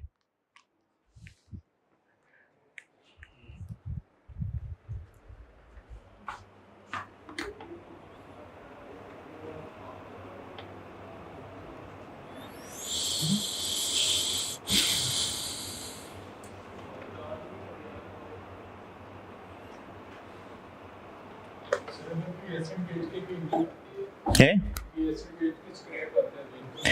अभी बेचा तो नहीं है हमने ना, अभी तो हम प्रोविजन बना रहे, अभी इनमें से खर्चा कोई भी नहीं किया, ये कर दिए। अगर खर्चे कर दिए हो फिर तो कैश क्रेडिट होगा ना, तो अभी तो कोई खर्चा हमने किया ही नहीं है, तभी तो प्रोविजन बना रहे। ये आखिरी मिसाल लिख ली, इस आखिरी मिसाल के साथ ब्रैकेट में लिख लें कि जिन एसेट्स की हमने ऑलरेडी प्रोविजन फॉर डिसमेंटलिंग बनाई हुई है उनके उखाड़ने का खर्चा ये नहीं है। रिपीट, इस फैक्ट्री में हो सकता है कोई प्लांट हो जिसकी हमने ऑलरेडी प्रोविजन फॉर डिसमेंटलिंग बनाई हो, तो उसकी दोबारा से रीस्ट्रक्चरिंग प्रोविजन में वो खर्चा थोड़ी शामिल कर लेंगे। तो ये प्लांट उखाड़ने का खर्चा उन एसेट्स के अलावा वाले एसेट्स का है जिनकी हमने ऑलरेडी प्रोविजन फॉर डिसमेंटलिंग बनाई हुई है। लेकिन बनाई तो हुई है ना। देखो ये तो गुंजाइश मौजूद है ना कि प्रोविजन डेबिट कैश क्रेडिट, जितनी कमी बेशी है वो P&L, ये तो गुंजाइश है ना। लेकिन हमने जिन एसेट्स को उखाड़ने की ऑलरेडी प्रोविजन फॉर डिसमेंटलिंग बनाई हुई है, अच्छा 10 साल बाद वाला भी है तो भी तो हमने उसको प्रेजेंट वैल्यू पे लिखा हुआ है ना। तो हमने जिसकी ऑलरेडी प्रोविजन फॉर डिसमेंटलिंग बना ली है, अब उसी खर्चे को दोबारा से प्रोविजन फॉर रीस्ट्रक्चरिंग तो नहीं कहेंगे।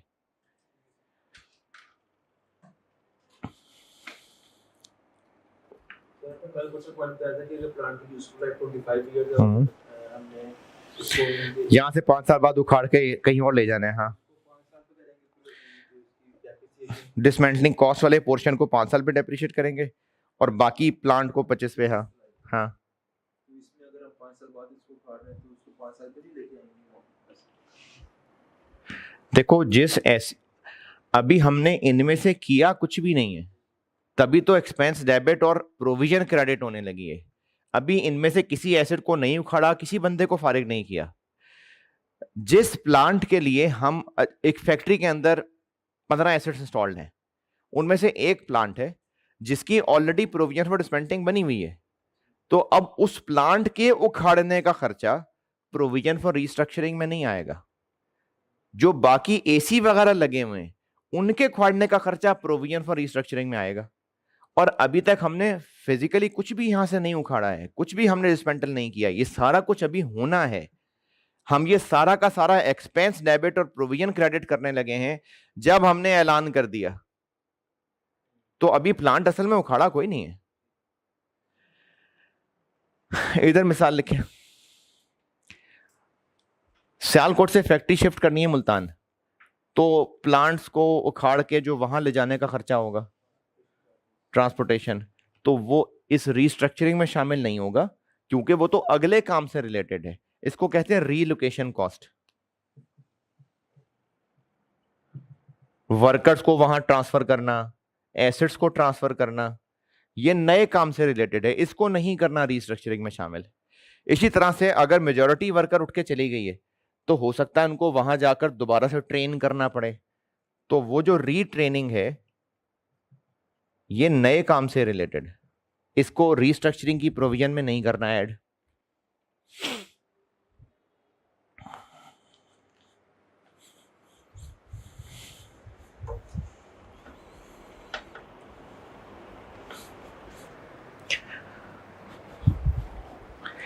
नए काम की हमें मार्केटिंग करनी पड़ेगी,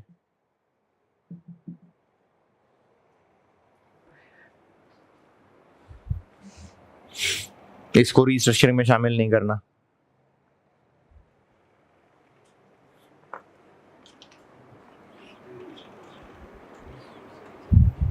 रीट्रेनिंग, वर्कर्स को अब नई जगह पर जाके, हो सकता है थोड़ी डिफरेंट मशीनें हैं तो उनको दोबारा से ट्रेनिंग देनी पड़ सकती है, तो वो भी नए काम से रिलेटेड है, नए काम की मार्केटिंग करनी पड़ रही है।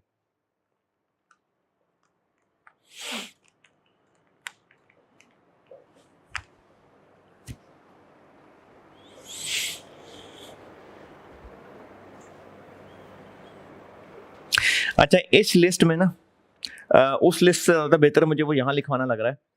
इस लिस्ट में एक पॉइंट और लिखें, इस लिस्ट में, और खुद ही अपने अल्फाज में ही लिख लें उर्दू पंजाबी में, कि इन एसेट्स को कल को जब बेचेंगे तो इनको बेचने पे जो प्रॉफिट या लॉस होगा उसको यहां अभी शामिल नहीं कर देना। दोबारा, हमने इन एसेट्स को उखाड़ना होगा, उसका खर्चा तो इस लिस्ट में डाल दिया ना। क्या उन एसेट्स को उखाड़ चुके हैं? अभी होना है सारा खर्चा, लेकिन हमने प्रोविजन बना ली है। तो फिर इन एसेट्स को उखाड़ के बेचेंगे तो प्रॉफिट होगा या लॉस होगा, उस प्रॉफिट या लॉस को भी इस लिस्ट में नहीं डाल लेना। अभी तो बेचा ही कुछ नहीं है, तो खुद ही सोच सोच के उस प्रॉफिट या लॉस को यहां लिस्ट में नहीं डाल लेना।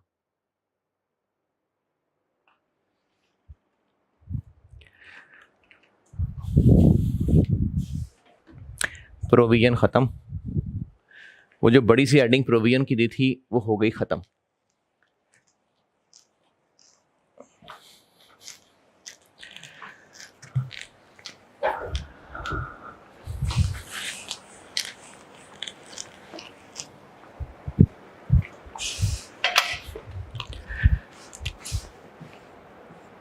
contingent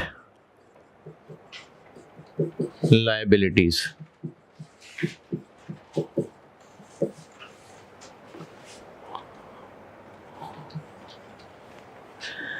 कंटिंजेंट लायबिलिटीज, प्रोविजंस खत्म, कंटिंजेंट लायबिलिटीज, ये उससे निचला दर्जा है।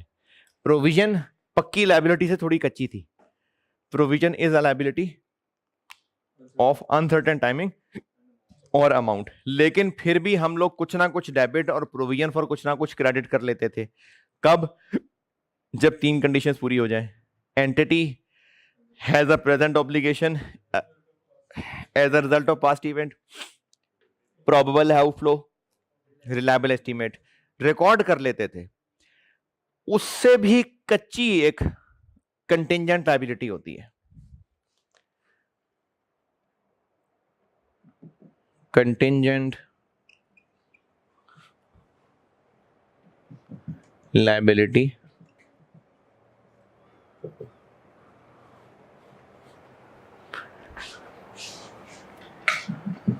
is a present obligation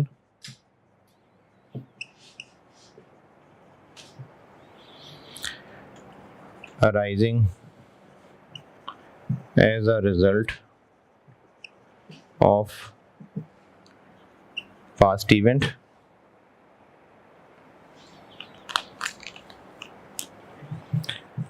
but provision is not recognized because either outflow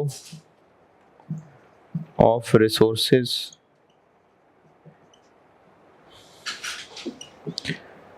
is not probable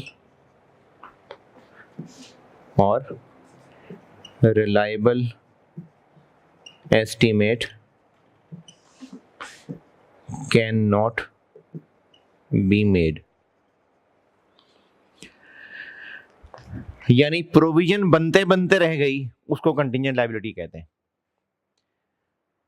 जो प्रोविजन बनते बनते रह जाए उसको कंटिंजेंट लायबिलिटी कहते हैं। क्यों बनते बनते रह जाए?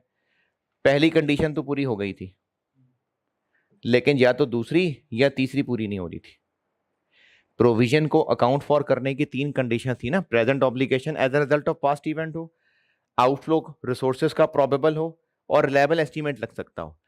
तो अगर पहली कंडीशन पूरी हो गई लेकिन दूसरी या तीसरी कंडीशन पूरी नहीं हुई तो उसको फिर कंटिंजेंट लायबिलिटी कहते हैं।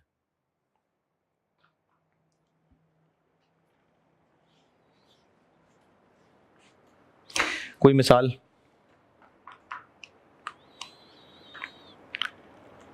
अब तक जो प्रोविजन की मिसालें पड़ी थी उनको कच्चा कर लेते हैं। हमारे खिलाफ केस हुआ हुआ है और वकील कहता है आपने परेशान नहीं होना, सब अपने हाथ में है। 30% चांस है कि आपके खिलाफ फैसला होगा। तो प्रोविजन बनेगी? क्यों नहीं बनेगी? आउटफ्लो प्रोबेबल नहीं है, तो उस फंसे हुए केस को कंटिंजेंट लायबिलिटी कहेंगे। हमारे खिलाफ केस है लेकिन हमारे खिलाफ फैसला होने के चांसेस 50% से कम है, तो प्रोविजन तो नहीं बन सक रही, तो उस ऑब्लिगेशन को कंटिंजेंट लायबिलिटी कहते हैं। हमने कस्टमर्स को वारंटी देके चीजें बेच दिया, लेकिन आज तक उस तरह की चीजें कभी किसी ने बेची ही नहीं थी। हमने पहली ही दफा चीजें बेची हैं, कोई पास्ट एक्सपीरियंस ही नहीं है, कोई अंदाजा ही नहीं लग पा रहा कि कितनी रिपेयर का खर्चा होगा, तो रिलायबल एस्टीमेट नहीं लग सकता। तो वो जो आज तक प्रोविजन कहा करते थे वही मिसालें हैं, लेकिन अगर उन मिसालों में पहली कंडीशन पूरी हो रही है, दूसरी या तीसरी पूरी नहीं हो रही, तो उनकी हम प्रोविजन नहीं बना पाएंगे, उनको कंटिंजेंट लायबिलिटी कहते हैं।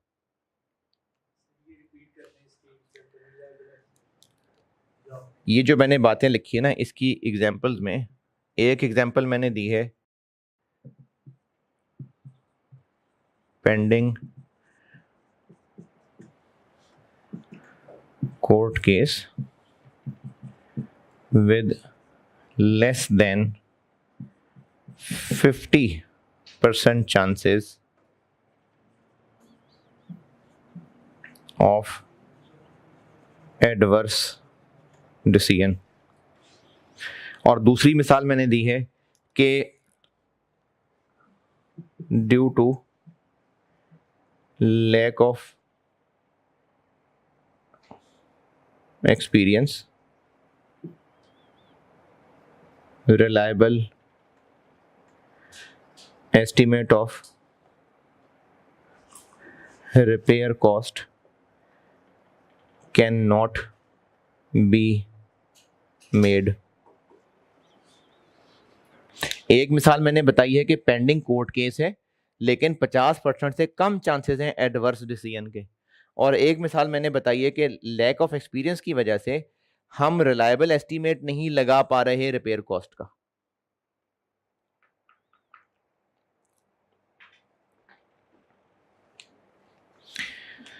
ये मैंने इस शाख की मिसालें बताई हैं दो। एक्सपर्ट का एक्सपीरियंस नहीं है, क्योंकि एक्सपीरियंस ही नहीं है इसलिए एक्सपर्ट भी नहीं है।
ये नोटेड।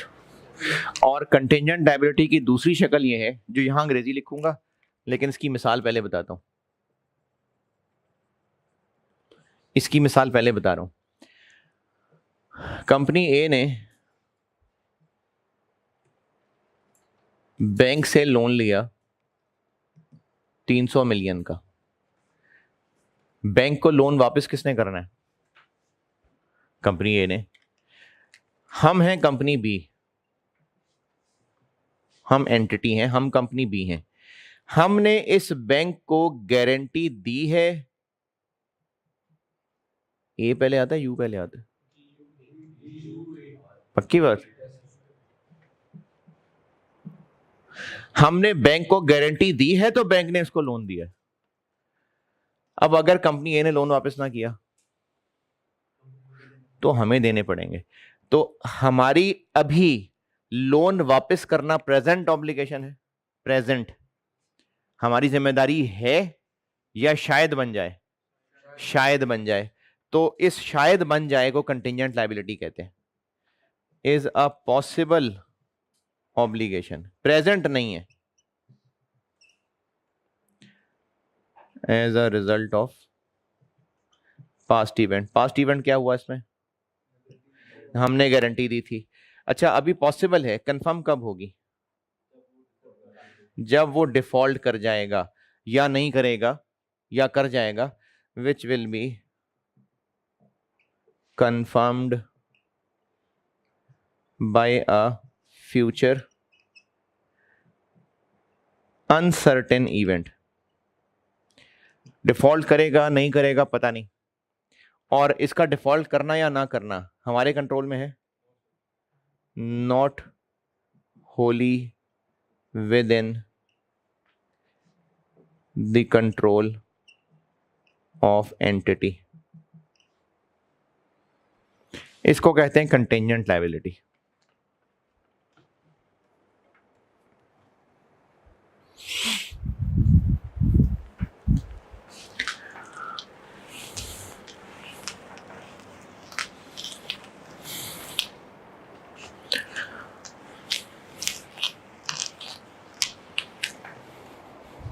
कंपनी भी उसको पाकिस्तानी लॉ ने कहा है अपने ये ऑपरेशन ये बंद करो, ऐसे लॉ या पासवर्ड उसको बंद कर रहे हैं, तो बड़ी कंस्ट्रक्शन रिस्ट्रक्चरिंग है।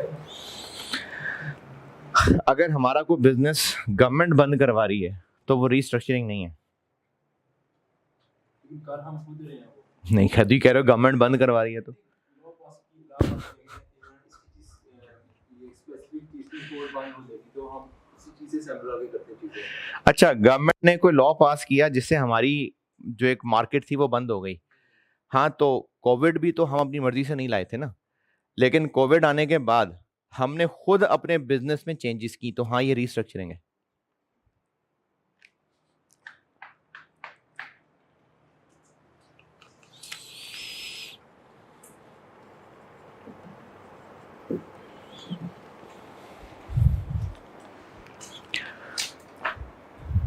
सामा वो उधर ही है। अच्छा,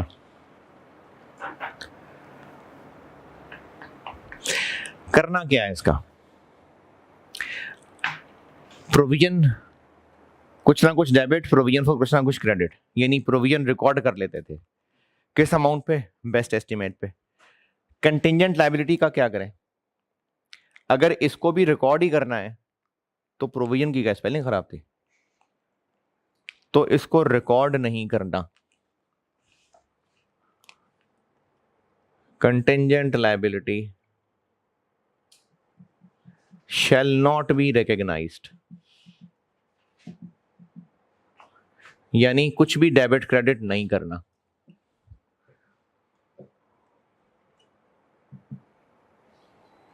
प्रोविजन थी, देखिए जो पक्की लायबिलिटी है, लीज लायबिलिटी, क्रेडिटर, लोन, वो तो बुक्स में मौजूद है लायबिलिटी अपने अपने आईएएस के मुताबिक। प्रोविजन का क्यों इंट्रोड्यूस कराई गई provision?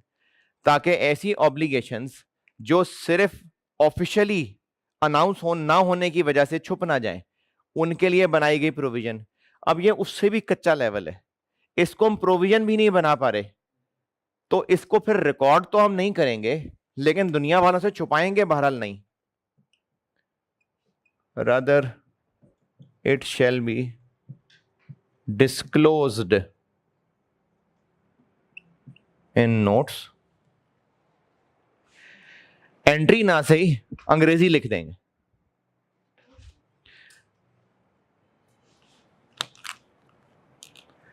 unless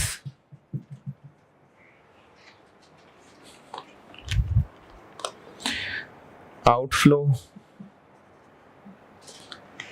of resources is remote।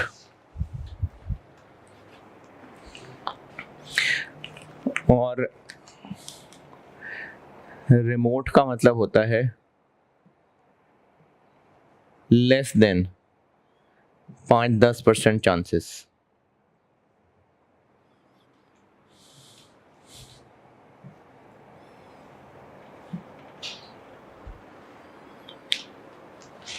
पांच 10% से भी कम चांसेस हो, 50% से ज्यादा चांसेस हैं तो फिर तो प्रोविजन रिकॉर्ड होती है, लेकिन 50% से कम चांसेस हैं तो उसको कंटिंजेंट लायबिलिटी कह के डिस्क्लोज कर देंगे।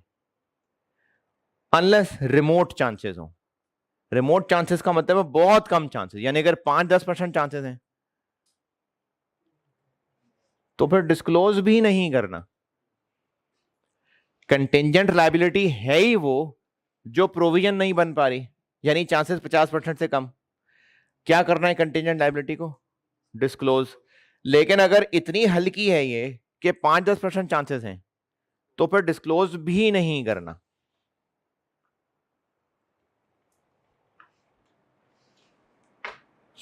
अच्छा, सिर्फ एक बेसिक अंडरस्टैंडिंग के लिए बता रहा हूं। देखें, अगर ये बात काम की लगे तो लिखना, वरना रहने देना।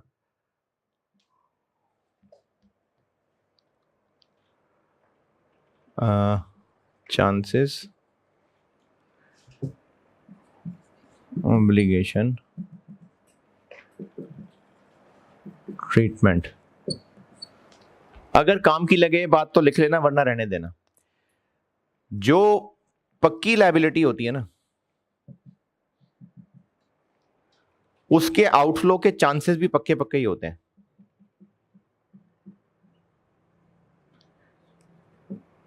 लीज रेंटल पे करने पड़ेंगे, पक्का पक्का है, इसको हम अकाउंट फॉर करते हैं। इससे कच्चा लेवल प्रोविजन का चांसेस मोर देन 50%, इसको भी अकाउंट फॉर करते हैं।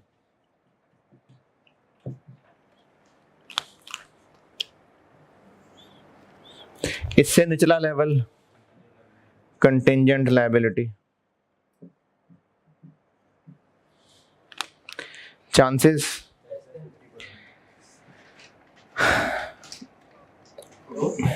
हैं जी, हाँ, अगर तो चांसेस हैं 50% से कम, लेकिन 10% से ज्यादा। अगर तो चांसेस 50 से कम है लेकिन 10% से ज्यादा हैं, तो फिर तो ये अकाउंट फॉर होगी, सॉरी डिस्क्लोज होगी। लेकिन अगर इसके चांसेस 10% से भी कम है, तो फिर कुछ भी नहीं होगा।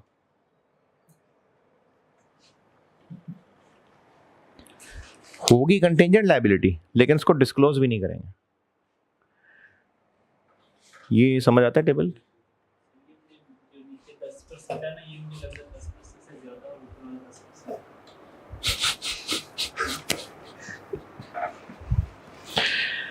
ये 10% इधर है, ये खुली जगह पर है, ये इससे ज्यादा है। ये 50 ज्यादा खुली जगह पर है, ये ज्यादा है, ये कम है। ग्रेटर देन, लेस देन, हमने x को देखा।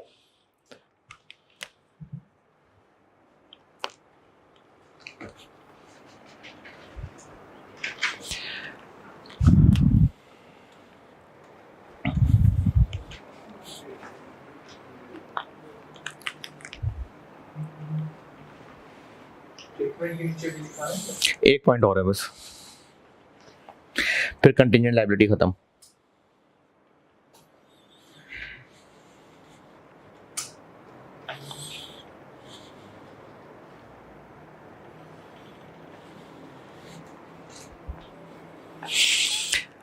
अच्छा, कंटिंजेंट एसेट में सिर्फ एक डेफिनेशन है और ट्रीटमेंट में बस एक ही पॉइंट है। कंटिंजेंट एसेट भी खत्म, तो बस गिनती के 3 पॉइंट रह गए।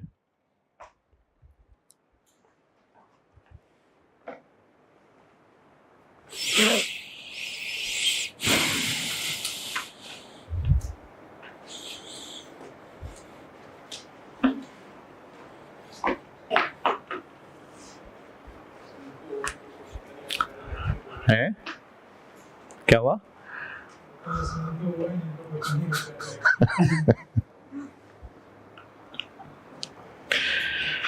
देखो, ये फायदा होता है एक्स्ट्रा क्लास का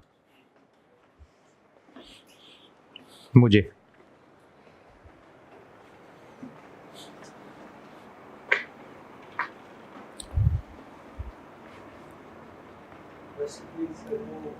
फरवरी में नहीं पढ़ा जाता है, इलेक्शन में। अगस्त में, हाँ।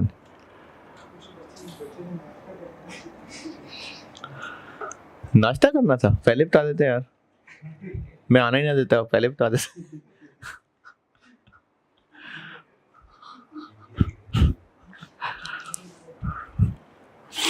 ट्रीटमेंट में एक पॉइंट और बता रहा हूं।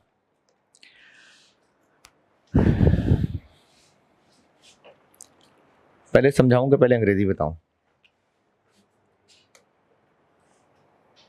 पहले मिसाल देता हूं उसकी, फिर अंग्रेजी बताता हूं।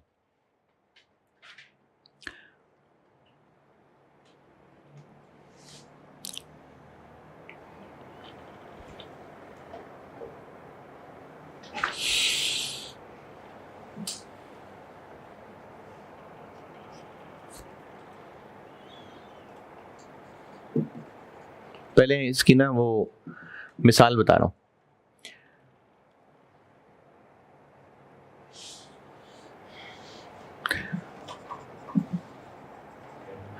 एक कस्टमर को एक मशीन बेची। इस मशीन का हार्डवेयर हमने बनाया है और इसका सॉफ्टवेयर जो है वो कंपनी बी ने बनाया है, और ये मशीन इस कस्टमर को बेच दी।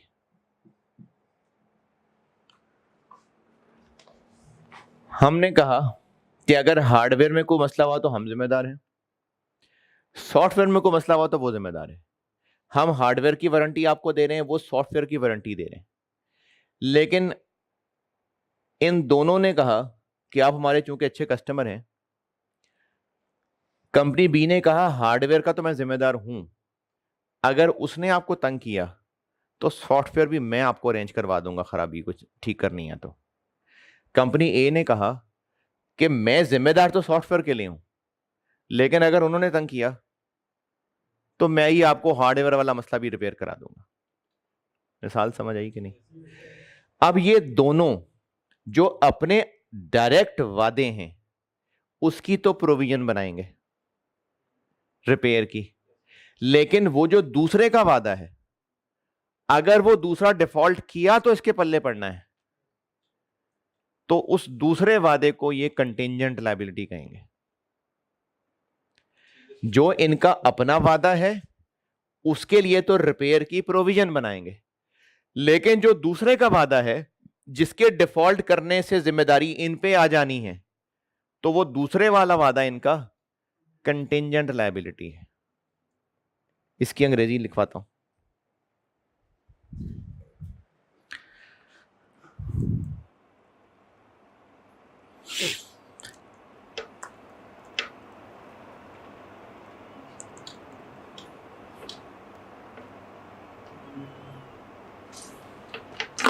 Where an entity is jointly and severally liable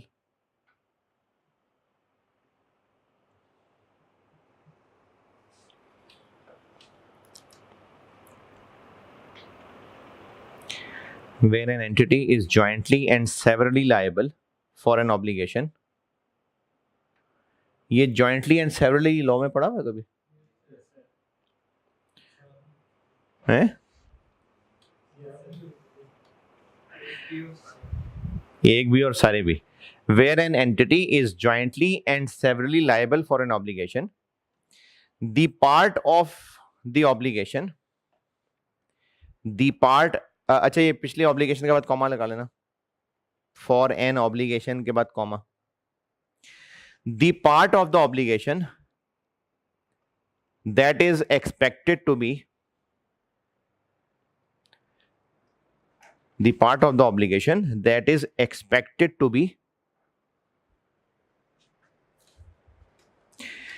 met by other parties,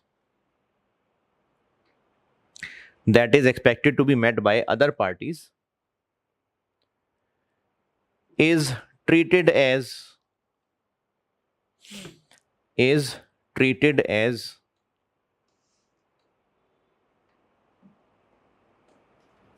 a contingent liability,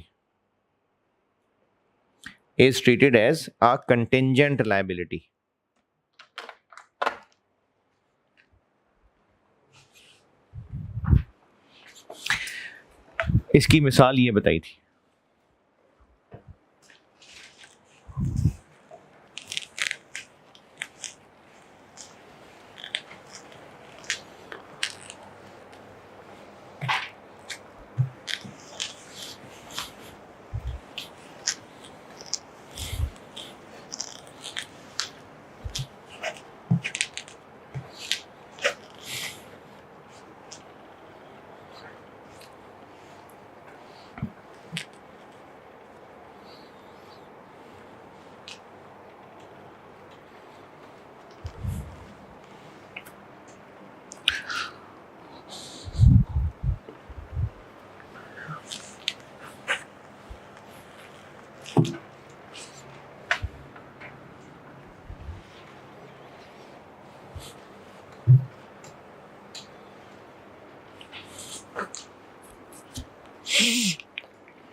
पिछले इतने सारे दिनों से सारी दुनिया हमारे खिलाफ केस कर रही थी, अब हम करेंगे कंटिंजेंट एसेट्स।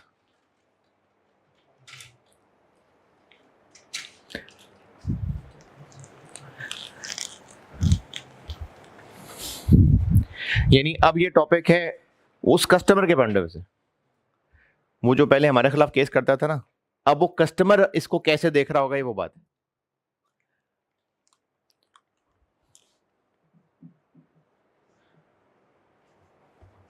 मिसाल के तौर पे हमने सप्लायर से वारंटी क्लेम की हुई है,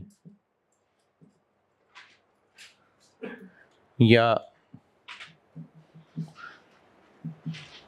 हमने किसी से कुछ रिकवरी के लिए कोर्ट में केस किया हुआ है, तो अब हम रिकवरी साइड पे आ गए। कंफर्म कब होगा कि हमें पैसे मिलने हैं? जब कोर्ट साहब का डिसीजन आ जाएगा, या जब सप्लायर हां कर देगा। जब कोर्ट का डिसीजन आ जाएगा या जब सप्लायर हां कर देगा तो कंफर्म है।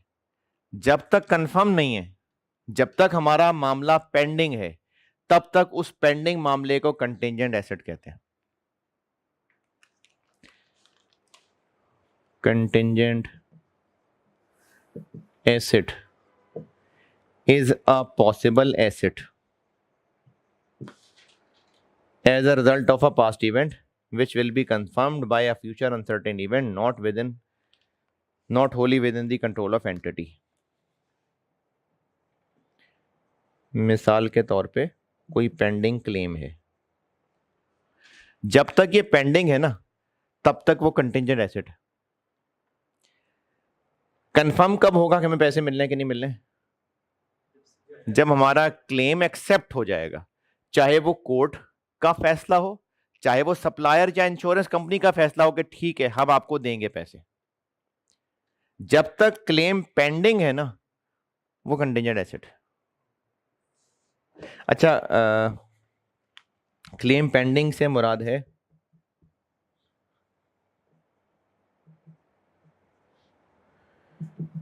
is pending for approval। Pending का मतलब ये नहीं कि पैसे नहीं मिले, मैं ये कह रहा हूं कि अभी अप्रूवल भी नहीं हुई। कोर्ट में केस चल रहा है, अभी जज ने फैसला नहीं किया। सप्लायर से हमने क्लेम मांगा हुआ है, उसने अभी तक हाँ नहीं किया। इंश्योरेंस वालों से पैसे मांगे हुए, उन्होंने अभी तक एक्सेप्ट नहीं किया। रिकवरी नहीं हुई नहीं कह रहा, अभी तक एक्सेप्ट ही नहीं हुआ। आपने पेपर ड्रॉप किया, आपने रिफंड मांगा, उन्होंने कहा जी एप्लीकेशन भर के दे दो, अभी देखेंगे एप्लीकेशन अप्रूव होती है कि नहीं होती। तो अभी इस वक्त वो आपने जो एप्लीकेशन दी है वो कंटिंजेंट एसेट है। अप्रूव हो गई तो रिसीवेबल बन जाएगा।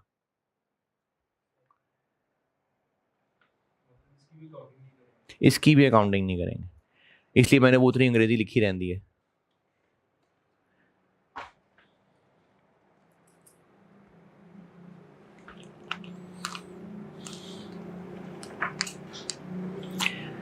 तो इसकी ट्रीटमेंट ये है कि कंटिंजेंट एसेट को रिकॉर्ड नहीं करेंगे, rather it shall be disclosed in notes only if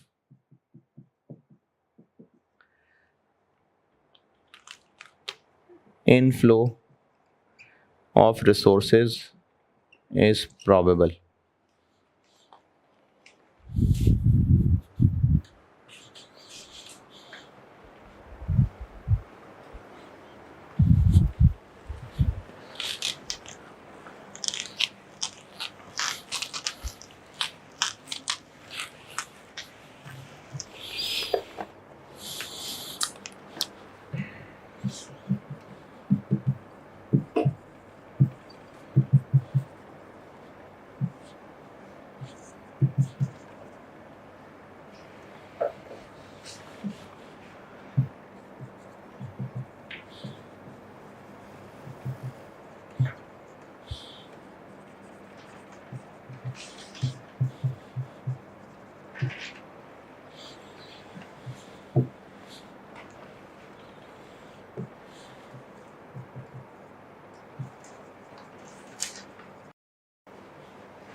ये इस तरह लिखने से कोई बात समझ आ रही है मैंने क्या?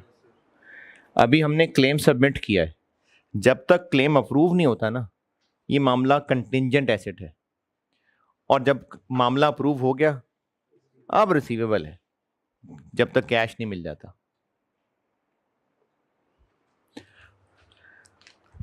और हम इस कंटिंजेंट एसेट को डिस्क्लोज करेंगे सिर्फ तब अगर हमारा वकील कह रहा है कि 50% से ज्यादा चांसेस हैं कि रिकवर हो जाएगा, अप्रूव हो जाएगा, तब डिस्क्लोज करेंगे। और अगर 50% से कम चांसेस हैं तो फिर डिस्क्लोज भी नहीं करना।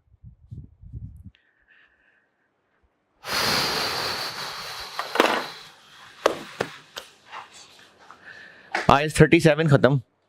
अब आप लंबे लंबे सांस ले लें, फिर कराता हूं उसकी प्रैक्टिस। हैं पूरे चैप्टर की प्रैक्टिस।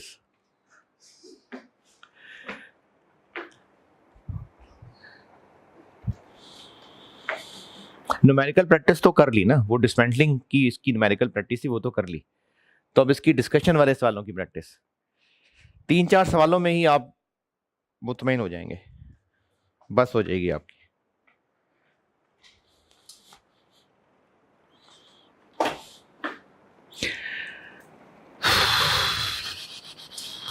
चलें जी, लेक्चर 7 फाइनली बस।